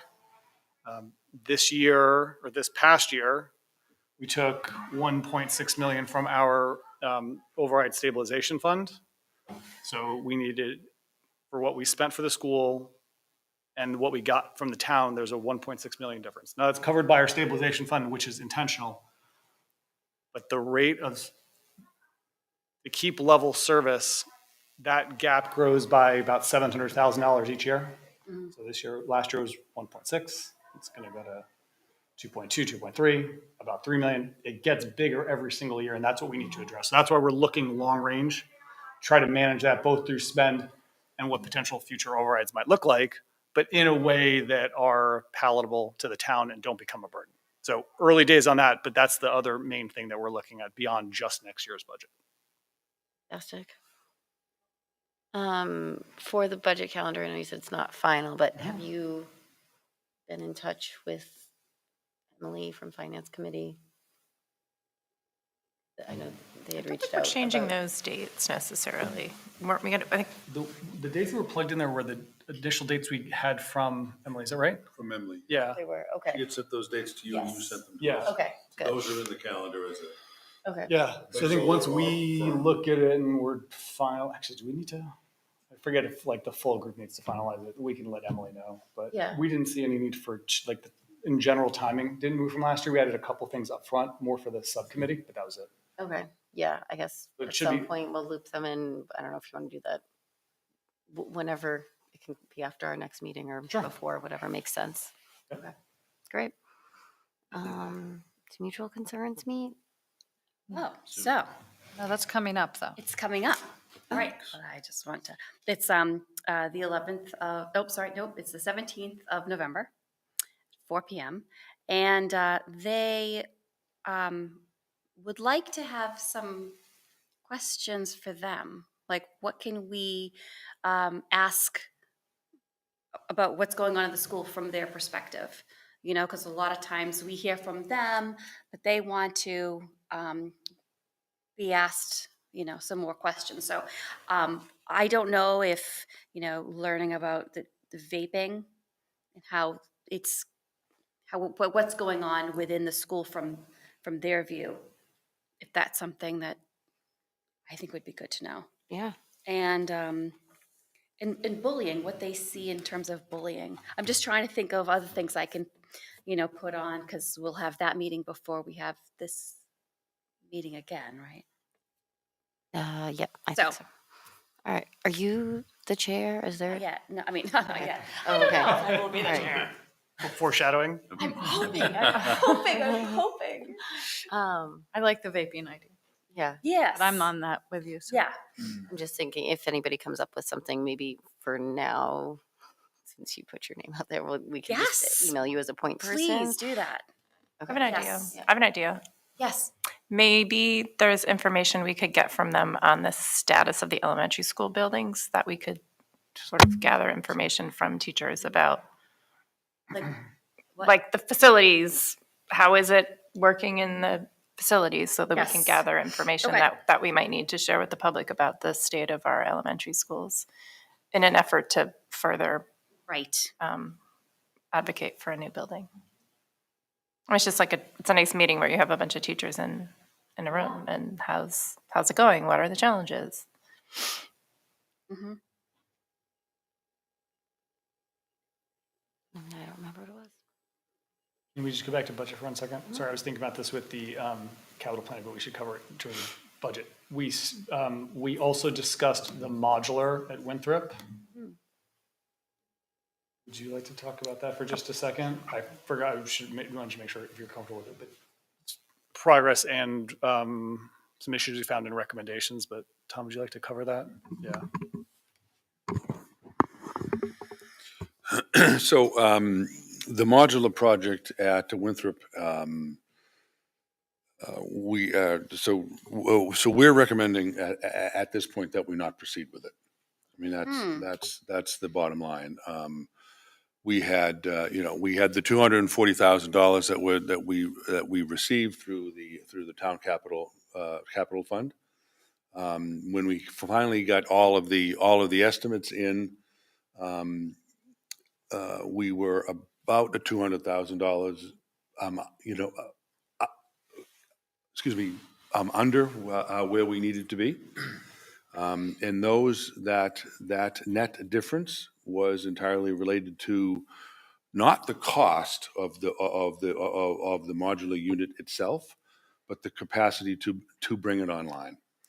And that really has to do with the under capacity of the Winthrop campus. That between the upgrades that we would need for electrical, upgrades that we would need for IT, and upgrades that we would need for water and sewer service were dramatic. So those are the type of things that really we didn't begin until the summertime, when we obviously had the resource available with the new fiscal year coming about. That we needed to do the necessary site work to assess, bringing the unit and effectively, putting it in place and bringing it online. And we just continued to discover more and more capacity problems with the Winthrop campus and the Winthrop building. So we don't feel that we can recommend that that's a very big nut to crack. Mm-hmm. And quite frankly, it's a very big nut to crack with the very real possibility that would be only in service for a few years. Hopefully, right? That is the next step. But we're trying to balance that recommendation with something that was the previous school administration really felt strongly. That was a needed addition to the capacity for the building and student services. But upon all the site work and the investigation that we needed to do to bring that online, we're really not in a position to make that as a recommendation. By way of example, we anticipated being able to run electricity from the Winthrop school just out to the modular. Right. Hang a wire. Right. Right? Run a cable. There's not enough capacity in Winthrop to have another circuit to even go out there. So the power was going to have to come from Central Street all the way up the driveway via 3 or 4 poles and running the wire. Right. So big expense. The other one was similarly the water. We weren't going to be able to run the water as anticipated off of the Winthrop school. We would have to tap into a different water line. Yeah. And then we also had to move a sewer line that we're finding out we have more problems than we know what to do with. And thankfully, when we were doing some of the site work, we discovered a major problem with the drain, that it was actually backed up, and we had to, on an emergency basis on a Saturday, have them come in and jet it out, because otherwise the sewage would have been backing up into the school. Oh, gosh. Yesterday. Yep. We, yesterday, the same basin was once again full, so we had to come and have it pumped out again. And now they're trying to figure out where the clog is, if you will. I mean, because the drain goes right from the front of Winthrop all the way down, straight across the lawn to Central Street. Yeah. So The roots we've got to that grow figure out what's there. So it's, it went from being a relatively simple project of bringing on a modular, plugging it into the existing building and services, to Yeah, a whole new level. completely different Right. animal. So, and just got cost prohibitive. Not to say that we don't still need the space. We're still Of course. teaching in hallways over there. Mhm. And every closet and nook and cranny we have. I think the one saving grace is that our current fourth grade is a bubble class. And so after next year, there'll be some additional space. There'll be one extra classroom, if you will, that I'm sure will quickly get swallowed up, but we'll just make do. Certainly a real advantage to doing the site work is that when we discovered that, the sewer problem, that it really, we want to knock on wood for the benefit of doing that work, one, that we needed to for bringing the unit online. But if we didn't find that out at that time, we could have had a lot bigger problem with some real, sanitary concerns. So we discussed a little, no real objection, no formal vote is needed because it's a capital expenditure item. Want to make sure everybody knew. Thank you, Tom. Appreciate it. Yeah, that's great. Yeah. It's good to know. Yeah, Very good. I think it just underlies the inadequacies of that That building, campus, and that it is campus, not, that yeah. campus cannot Yeah. last Yep. 10+ years. Right. Yep.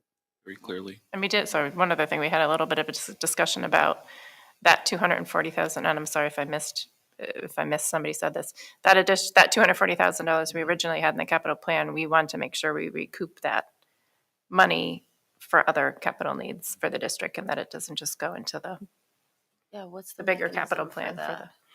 So it's our intention, or the recommendation that Dr. Blake and I discussed and we brought to the subcommittee on Monday night, that we ask as part of the submission of the FY27 plan, that the town allow the school district to repurpose those funds to help offset the cost of some of the other capital needs. That money doesn't get lost, because there are certainly other capital needs that are dramatic. That, and we're trying to keep a fair balance between what is really essential in the elementary schools to keep them functioning and healthy and safe, without necessarily putting, really, real resources into the two schools. Mhm. But there are certainly needs in this building that are dramatic and growing. So we're going to be asking the town to allow us to repurpose that 240,000 for another capital need.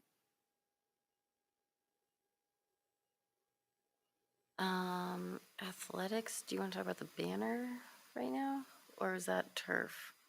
So that's turf. So Okay. I can say two things. Okay. So athletic policy working group, you heard a lot about earlier.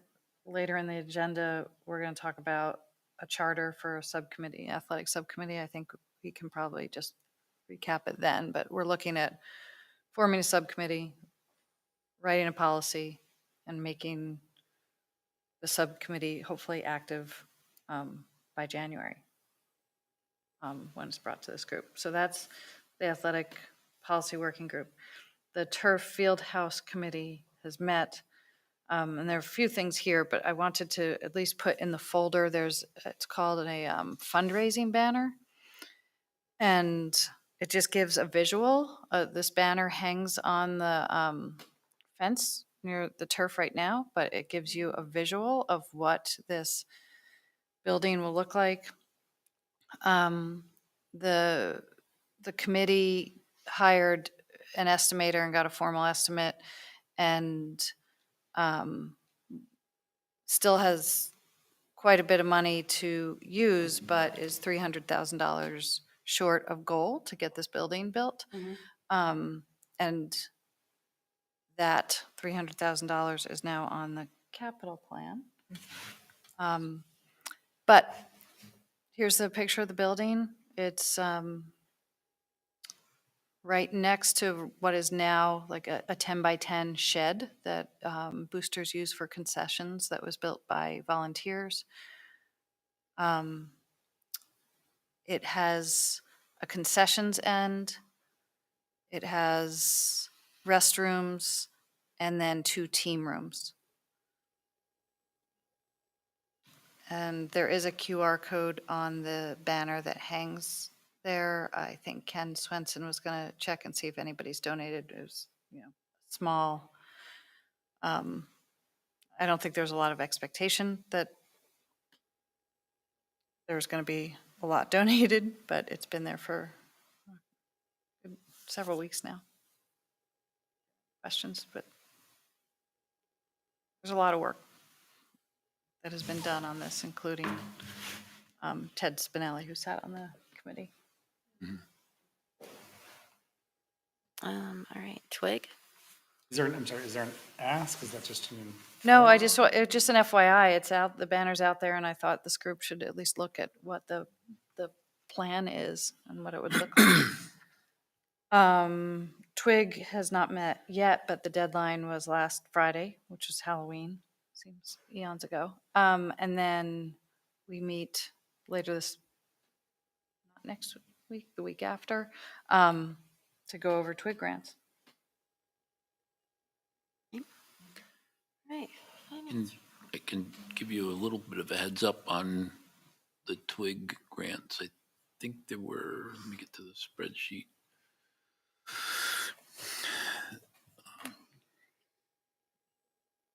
You mentioned it in an email if you want me to. Yes. I was asked for, then is in the pool. Yes. There were, what, 35?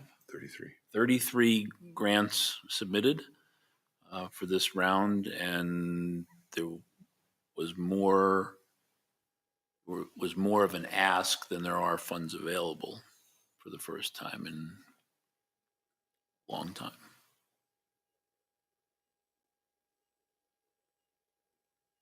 I think. Planning committee update? I'm sorry? We just have a strategic planning committee update sorry, too. you so told me then that. you're done. Before we go there, though, I think it's important to note that I think what's happening, I know what's happening, is that as budgets are getting tighter and other funding sources are not available, folks are turning to the Twig and Payne grants. And I think one of the challenges that I think we're going to have in the very near future is the Payne Grant Committee and the policy working group looking at the policy and perhaps looking at, we had talked last year about potentially some carve-outs, right?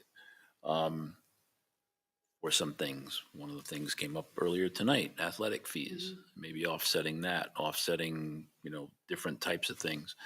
But I think as budgets become tighter and other funding sources aren't available, I know that I've seen several grants now that have gone to the IEF, and there is no money in the IEF fund for athletics. They have different pillars, different sort of silos, and then they have a general fund. So when folks are writing grants to the athletic fund, there's no money there. So they haven't been able to support our uniforms this year. I know that there's been a couple of grant requests made this year to them that I think are now in the pile of TWIG grants. They have an athletic pillar, they're just not fundraising to support Correct. it. They're in the process of trying to sort of, IEF met on Monday.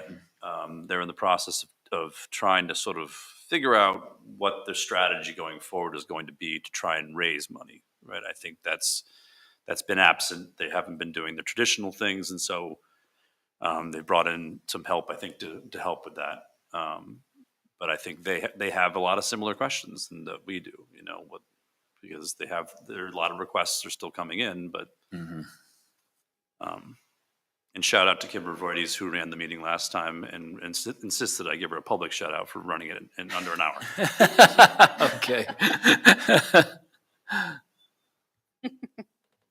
Just, I have the spreadsheet open now. So the total requested for the TWIG grants is 175,500. Total available is 108. So there's a delta there of 66,800, give or take. So it's a big delta that.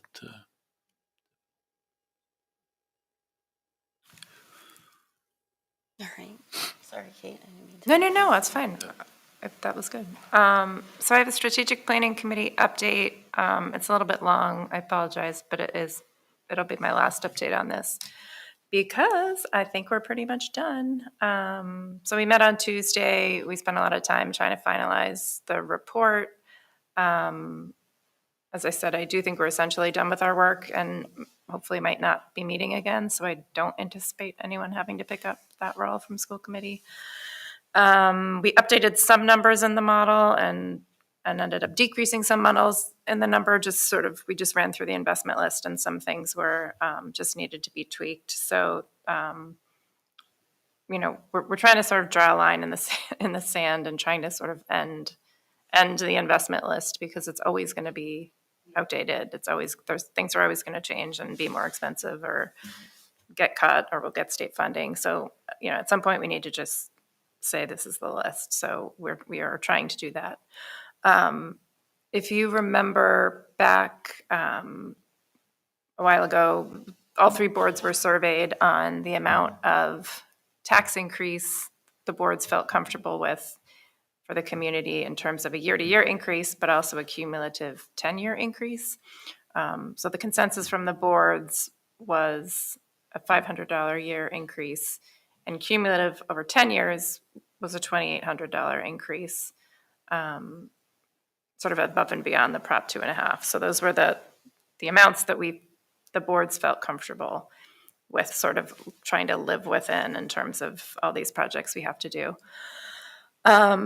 So because we sort of tweaked the investment list a bit and some things are ending up more expensive than we thought, there's a possibility, just want everyone to know, there's a possibility that the boards might be surveyed again, sort of with the revised investment list because, quite a few projects are now coming in over that $500 a year cap, not exorbitantly, but, maybe closer to $600. So there's a chance the boards might be surveyed again. So I just want to give you a heads up on that.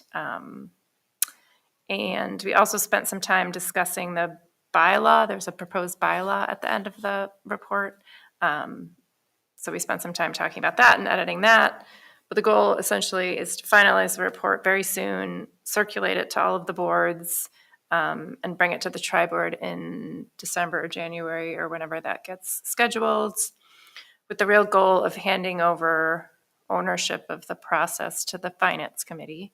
And then at that meeting, trying to get a sense of the boards for the appetite for that proposed bylaw, because sort of without the bylaw, the SPC's feeling is that without the bylaw, it's sort of just a report without like a lot of teeth to it. So if there's a bylaw attached to it that, yes, we agree to adopt this bylaw that says we will have this to essentially put this long-term strategic planning process in place and have this investment list that gets updated every year by the Finance Committee in an attempt to sort of wrap our arms around these long-term projects we have to do and sequencing them out, et cetera. So there may be a push. Something that also might come up is there may be a push for the boards to really prioritize the projects, similar to the way the Finance Committee sort of prioritized the projects. So we know what the projects are, but the Finance Committee really prioritized those like big 8. And I think there might be a push for the other boards to do that, which, I don't think would be super challenging for us because we have a fair amount of school projects and we are the school committee. So that shouldn't be too hard for us, but what else? And the reason that we would be asking boards to prioritize the projects is that, the list is really long and expensive. And even that sort of big 8 that we talked about a while ago, including quite a few school projects, would be a really large tax increase. So the hope is that the boards will have, some leadership coming out of the tri-board and hopefully some unity on these prioritization of projects. So the select board has, a fair amount of power in this because they decide what goes on the warrant. So they could say, nope, this project isn't on the strategic plan. We're not going to put it on the warrant. And the Finance Committee will own the process, so they'll have power with that. So I think we really need to have, I agree, we do really need to prioritize these projects and really push for our own projects to be done. And, those projects for us are obviously the elementary school building. Whittier isn't really a school project, but, it's students. And there's a handful of facilities things in that plan, like the middle school, high school roof, the middle school, high school VRF system, and the 2 school overrides. So there are a lot of school projects on the strategic plan. So I do think we need to play a pretty important role in making sure we get those projects when we think we need them. So that's it. So hopefully we'll get, Carl Nyland should be circulating the report to all the boards in the next week or 2. And then it'll be up for discussion at the tri-board. But I think we should have strong leadership in pushing for our projects. I agree that the one thing, I forget if you said you're meeting again. I don't think we plan to meet again. We can bring it up then. The only thing you might want to consider, because those 8 projects, not just that they're large, they're so significantly larger than everything else. Instead of it being one list, there's the 8 and then there's everything else. So as you're managing the timing and prioritizing, really you're not really prioritizing the 8. The timeline for those,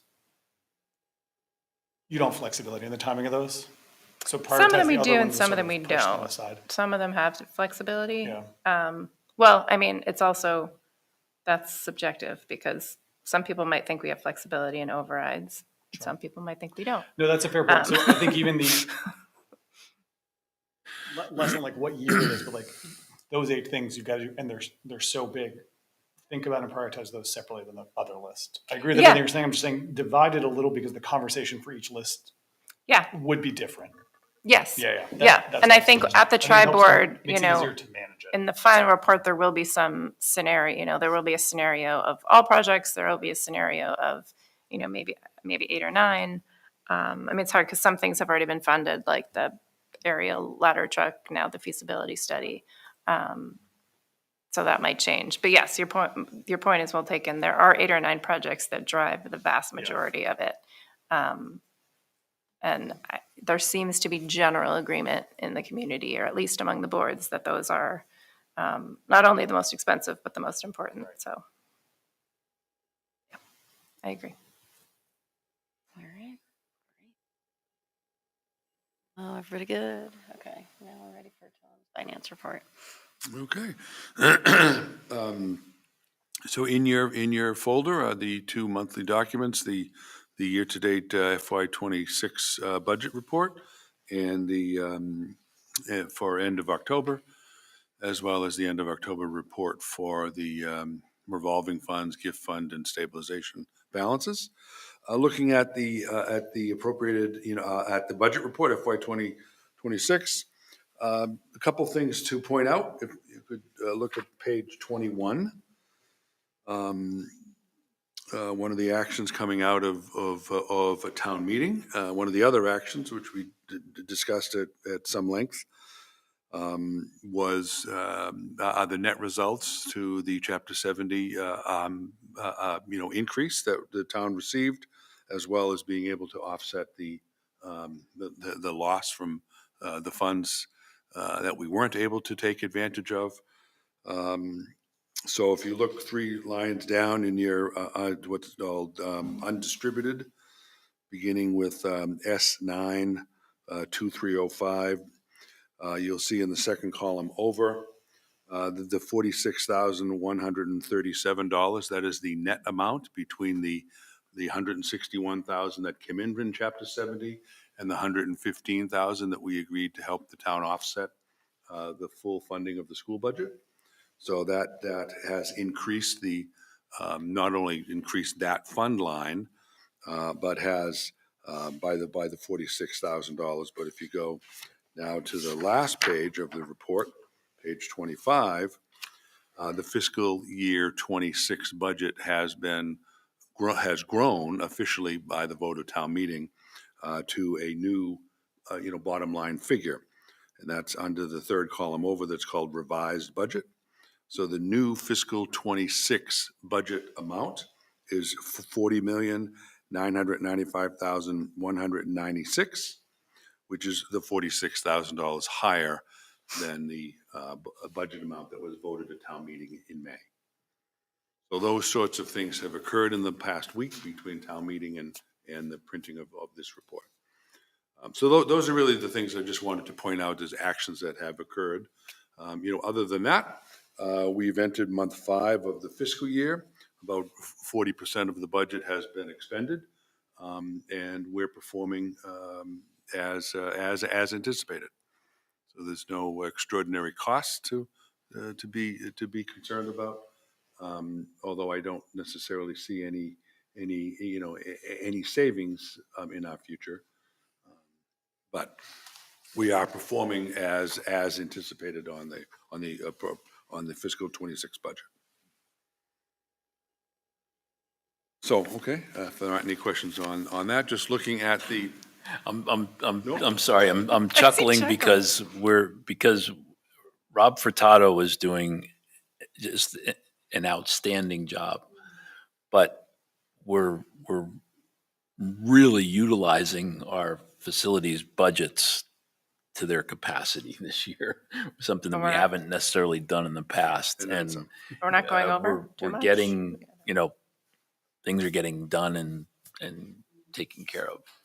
The problem is a lot of times with these things where we fix one thing and we find something else that's broken, like drains at Winthrop. Right. So. Right. Indeed.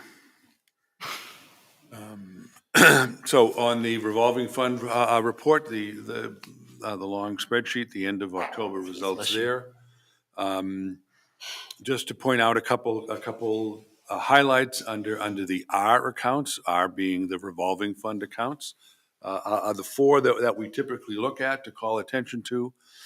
School choice, R03, second line down. There is an increase, about a $14,000 increase. That's what we received as our payment this quarter from the state. It's certainly good that we can continue to receive deposits, but they are less than deposits from the state that we've received in the past. But our school choice fund is healthy at $1 million, just over $1 million, $1,082,008. Down from there, a few down from there at R11, the circuit breaker, another fund obviously that we paid great attention to. We received our Q4, meaning the last set of funds owed to the district from the closing of last fiscal year. We received that payment. And that was about $323,000. So you see that a demonstrable increase from the end of September report to the end of October number. We're now at just above 1.1 million in the circuit breaker fund. The other thing at the bottom, the T accounts, school stabilization and special ed reserve. There were a couple nice bumps there. The town treasurer had applied the interest that was earned in the last quarter. So that's where that's the only time we're really going to see any growth in those funds. Obviously, what the school committee votes and town meeting approves to move from the appropriated budget into those funds occurs. But other than that, the only growth is really interest that the treasurer applies. So those two increases are realized in the October 31 numbers. So, thank you. Thank you. Thank you. We've hinted at the capital plan.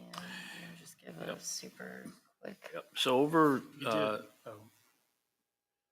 We were not planning to cover it in detail tonight. I think just a couple administrative things. We've got the first draft of the capital plan that we looked at in budget subcommittee being submitted to the town by the end of the week. I said it's in here. We were not planning on going through it because it will go through a few revs just like our normal budget would be. But rather than save the time, rather than go through things and discuss things that might be coming off. So take a look and let us know if there's any specific questions, but want to make sure you have visibility to it. It's submitted to the town. We don't even have the final number yet from the town of what's going to be available for capital funds. So that's going to heavily dictate just what is available to spend in general and in particular for the school. there's a whole process that the town and well, the town administrators and Tom and I sit down and go through prioritizing all of the projects that both town and school have, and then weighing that against the monies that are available. So while we produce this initial draft to the tune of $2.6 million initially, I don't know that, if I don't know that there's $5 million or $6 million in free cash that we would get even half of that, right? So I don't think we had that much last year that was available to us. So the likelihood is that, there'll be some further iterations, as Sasha pointed out, of the capital plan. I will say up front that, we added the $300,000 for the turf field house. And we also have $800,000 because this is the year that we're supposed to be asking for the funds to redo the carpet, I'll call it, on the turf field. And then in the next year, we would ask for money to redo the track surface. So there's some big asks right there. There's, just between the two projects for the field house and the turf is, a little over $1 million. So What's the timeline on? So we have to submit this initial draft with some backup information by end of day tomorrow is what they tell us. And then over the next couple of weeks, month, we'll be having additional conversations with them around what's available, what the priorities are. All right. Yeah, we'll need to we should have a budget subcommittee once you got the number. Mm-hmm. Yep. Okay. Next up are the goals. So unfortunately, Haley had to leave. I can cover it quickly. We shared them last meeting. Haley received a little bit of feedback, which she incorporated in.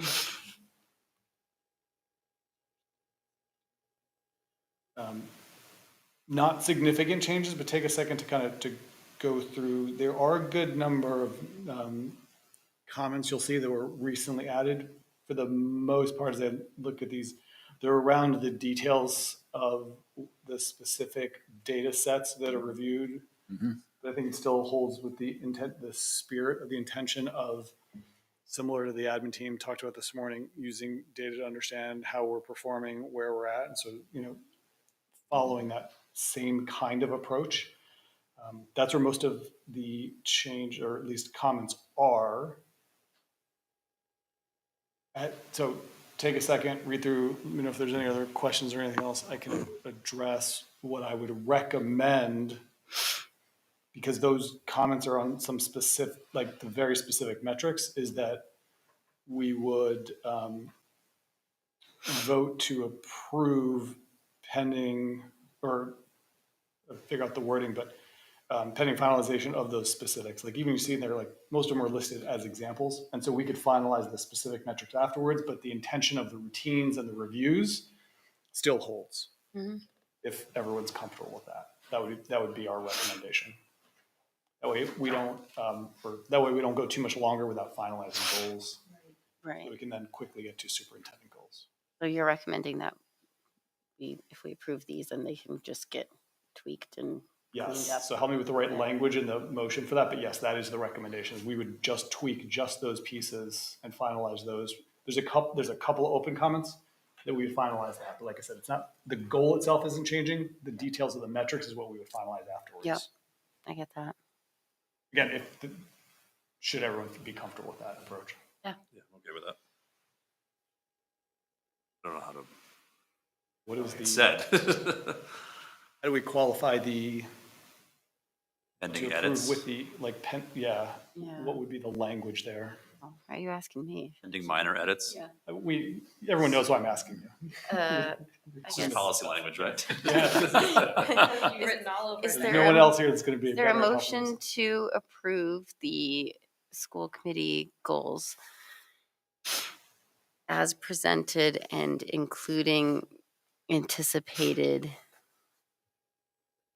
minor edits from the operations subcommittee? So moved. Second. Moved by Sasha, second by Jen. Further discussion? Thank you. I'm going to abstain. Okay, motion passes 5-1, 5-0-1. Great. Regarding goals, I think it would be wonderful and so helpful if we did these at the summer retreats. I agree. Because by the time now, it's November, whereas I think it would be a fun powwow to just chat about what the direction. I just think it would be a really interesting conversation to have at the summer retreat. I think it's kind of getting a different ahead of kind them. of conversation than just a typical meeting. Yeah, I think to Jump into it. Yeah, and if it's nice we've got a year now to try out this new format, and obviously a lot of work went into this. So if this works next year, hopefully is not such a big undertaking. Like it is something that we could get done in a summer retreat. So great. Also, for those on operations, I think this was the intent, but to have these, because now we need the superintendent goals. So to have these, this is what we're doing. So then how does it look, similar structure and everything, but for the superintendent? I'll go through and figure out what I need to do. Okay. Great. I'm glad to get that done. Great. Next up is, let's see, just a couple. All right. I'll go in order of the way that they show up for you all. So CB, I'm going to rattle through, so just stop me if you need to. CB, minor wording change. CBD, there's a small note that was added about the length of a contract. CBI, CCB, and CE and CH are all minor wording changes. CHA, minor wording changes plus the name change. It's changing from CHA to CHC. CHCA and CHD are minor wording changes. CL, we're recommending to delete. It's not in MASC. It's a little vague. we didn't think it needed to live in a policy. CM is minor wording changes, but we noted to be reflected in our practice that we will review the annual report this spring. All right, that's all is C. Let me take a break there. Everybody good with C? We're the majority. All right. Now we're going to I. So IJOB, minor wording changes. IJOC, no changes. IK was renamed to IKAB with minor wording changes and some minor updates to match our process. IKB, it's not an MASC, but we decided to keep it in our policy manual, so we have a place where our philosophy on homework lives. IKE is no changes. IKF, if you recall last time, we did IKFE, which was the competency determination, so that information did live in IKF, now it moved over there. And there's IHS specific information. IL, not an MASC, but we're keeping it. I don't know when that is. Oh, I know what one is. So we wanted to outline our review process. Okay. ILD, no changes. IMB, minor wording changes, and we also added number 6.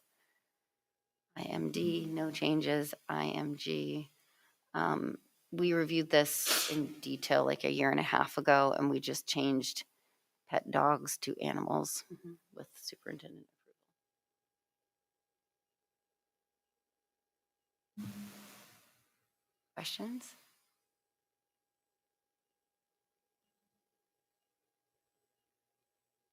Or a motion whenever.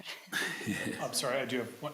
Okay. What is the operational definition of controversial in IMB? So I think it was, we talked about that. There, it could be many things, a couple examples Dr. Blake gave.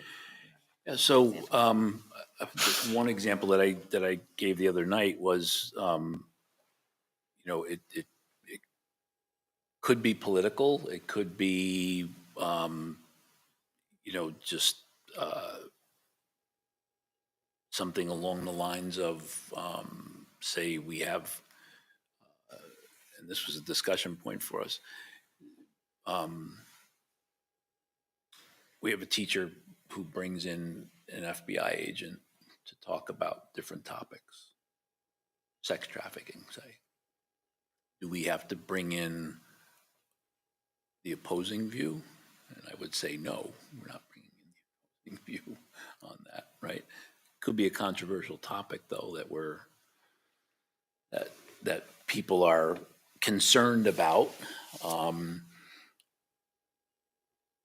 Could be, could be really anything that is a hot button issue. I think that's the, Slippery based on what's in slope. here, without a, I guess I would urge a definition of controversial based on what's included in the What would you recommend that be? policy. I'm not prepared. Recommendation. Do the teachers get to weigh in on this, or is that an option to like bring it to a, presuming this would be mostly high school, middle school It's mainly thing? a high school issue Yeah. that would I have. don't know, is it something that could be brought to, because they're the ones doing this, Yeah. so maybe they could have some Oh, input I mean, onto that, I don't know. Policy just took this back for the next round. The We've already danger gone through 2 rounds, so I'm not sure Okay. how the much danger more of we. controversial is that you are then pigeonholed to that definition, right? It doesn't allow for as much administrator or whoever. The better that it gives you leeway, that's what you're saying? I think when it comes to something that we can't really define well, that leeway actually is a better thing. There are some places where I think a definition is really helpful. I get that. That's a Yeah. good point.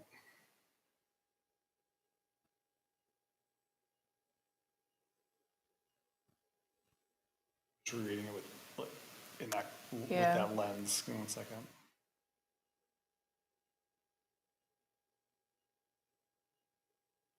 reasonable arguments on all side example plays there, so that's good. Right. Side, sure. Various parties. Okay. Okay, I'm given that context, I'm comfortable then. I think that's an important point. Mm-hmm. Okay. That was it. Good discussion. Great discussion, thank you. Move to approve the policies. Policy update November 6, 2025 folder as reviewed. Moved by Sasha, second by Jenny. Further discussion? All in favor? Great, passed. All right, last up, pretty much is the athletic subcommittee charter review and discussion. Bounced out of my. I'm always bouncing out of my drive. I can't figure out where I got there from.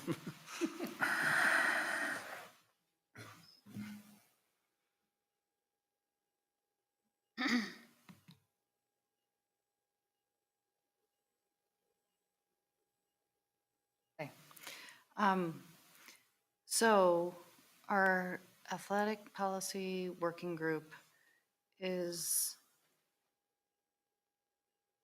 trying to form an athletic subcommittee of the school committee and bring that back to the entire committee for approval. Our first step is writing a charter for what that subcommittee would be comprised of and kind of mission statement. And this was Sasha's work to compile this, and it's in your folder. Purpose, scope of work.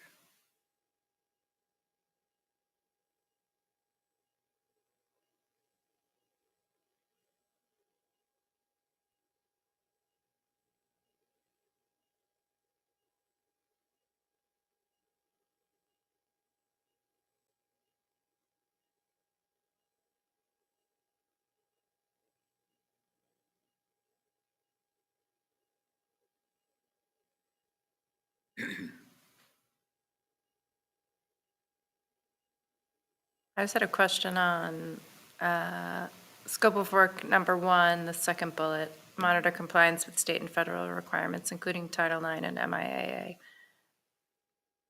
It seems to me like that Title IX maybe fell under Director of Student Services and MIAA falls under the athletic director, so I don't know what this committee would do on top. How did that get in there versus something that would be handled by school administration?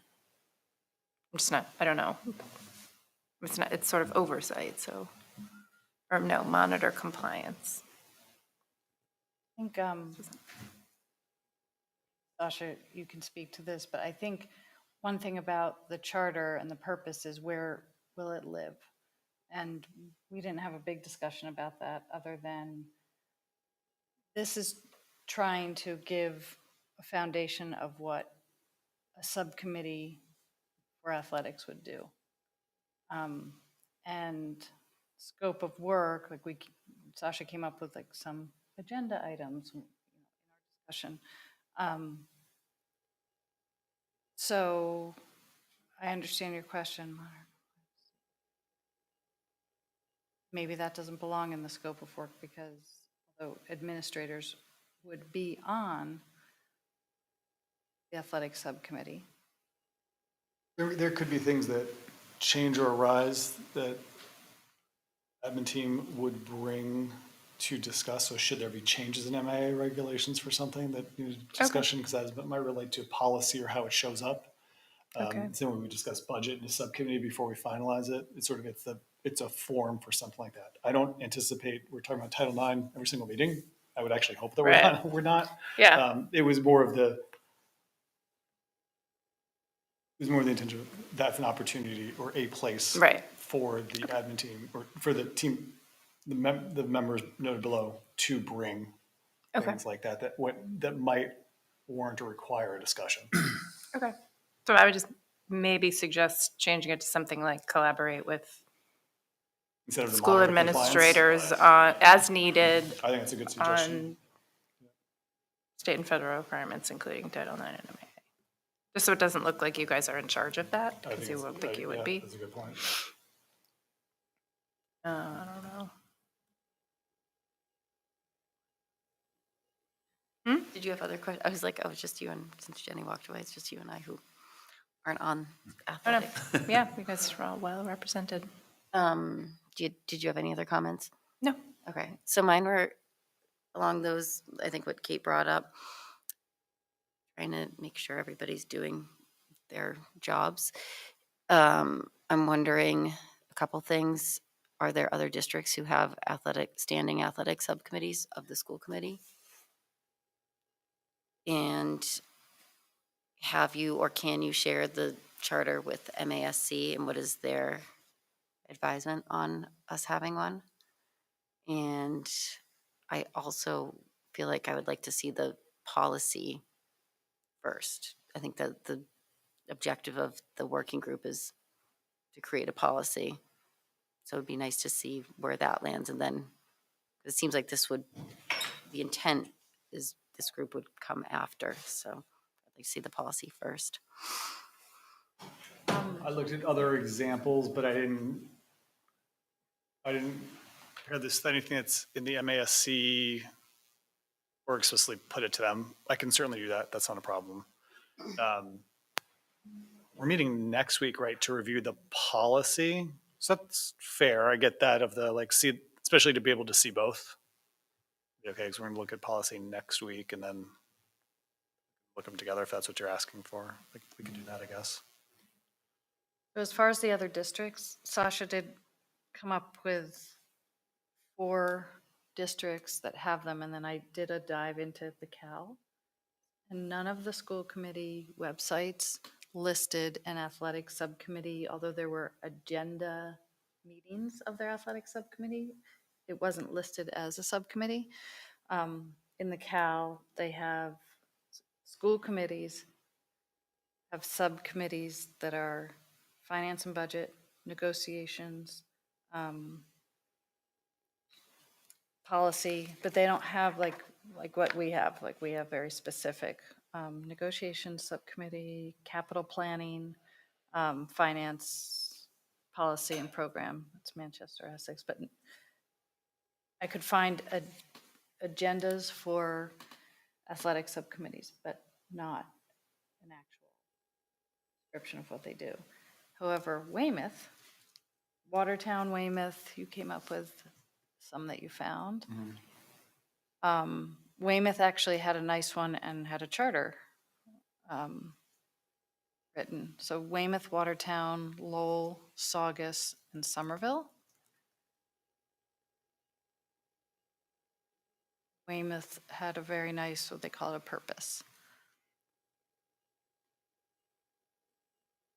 I think, yeah, a little more context would be nice, and just understanding the policy and then the direction that that's going in, and then what is needed to carry that out would be helpful for me. Start with the policy, and then this would be the outflow of the policy. Perhaps. I have no problem with that. But Yeah, because we're meeting next week, so we could bring it quickly back, right? Assuming we get through the next meeting, we could bring it back right afterwards. I'm good with that. Yeah, that's okay. And then also, yeah, reaching out to MASC with the charter. Yeah, I'll take that one. Okay. Sure. All right. Great. New business?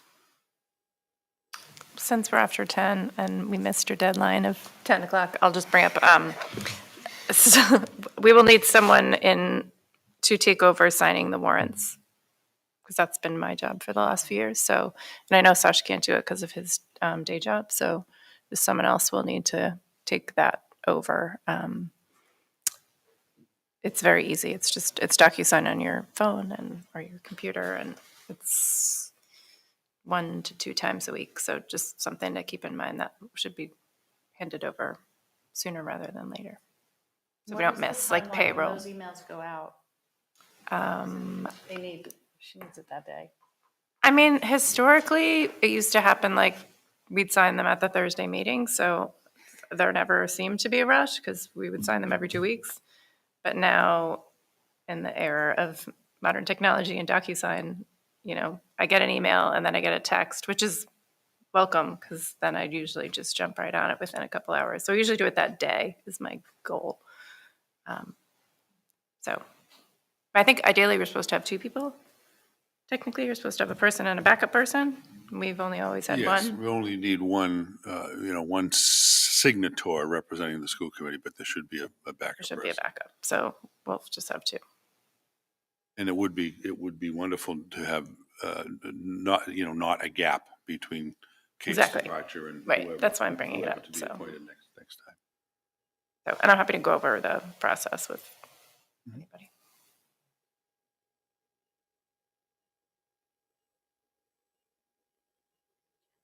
Do it.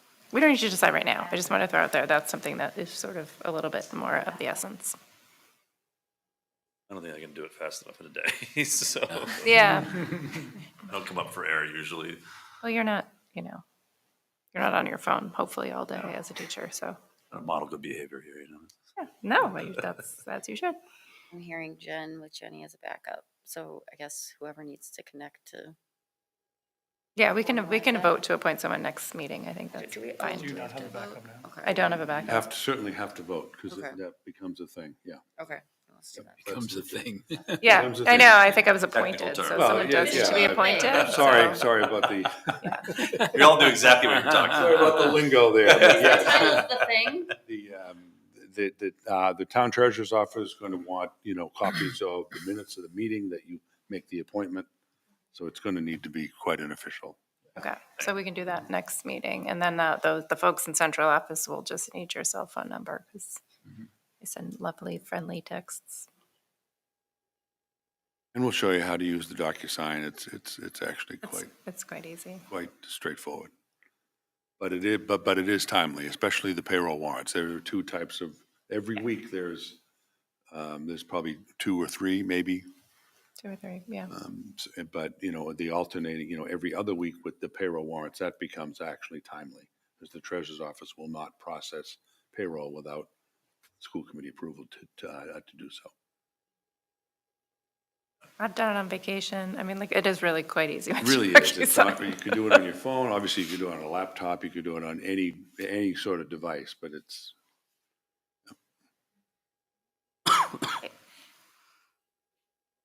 Consent agenda.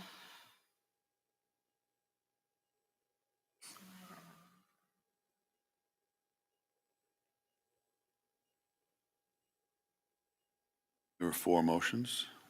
Consent agenda 12A. All right. Okay. Move the Ipswich School Committee to approve the meeting minutes from October 16, 2025. Move that the Ipswich School Committee accept with gratitude the contribution of $972 from Gaskis Studios for the Paul F. Doyon Memorial Elementary School. The funds to be deposited into the Doyon Student Activity Account. Move that the Ipswich School Committee accept with gratitude the donation of $1,000 from John and Erica Turner for the robotics team at Ipswich High School. The funds to be deposited into the high school gift account for exclusive use of the robotics team. Move that the Ipswich School Committee accept with gratitude the donation of $3,000 from Jean Haas Foundation for the robotics team at Ipswich High School. The funds to be deposited into the high school gift account for exclusive use of the robotics team. So moved. Second by Kate. All in favor? Passed. Our motion to adjourn. Move to adjourn. Second. Gonna wait. Not too bad. That was a Considering- packed agenda again tonight. Yeah, it That was was. a big agenda. Oh my goodness. We didn't take You guys that are break. quick. Right. Everybody else started to fade at the same time.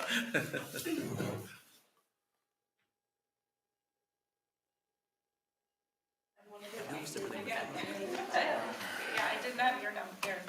So I just Yeah, no, I have something to try. And you sent it to me right when I was kind of. This is like all like. Yeah, I just wanted to let. Yeah. I've never seen it go dark like that. Yeah. And it was mostly like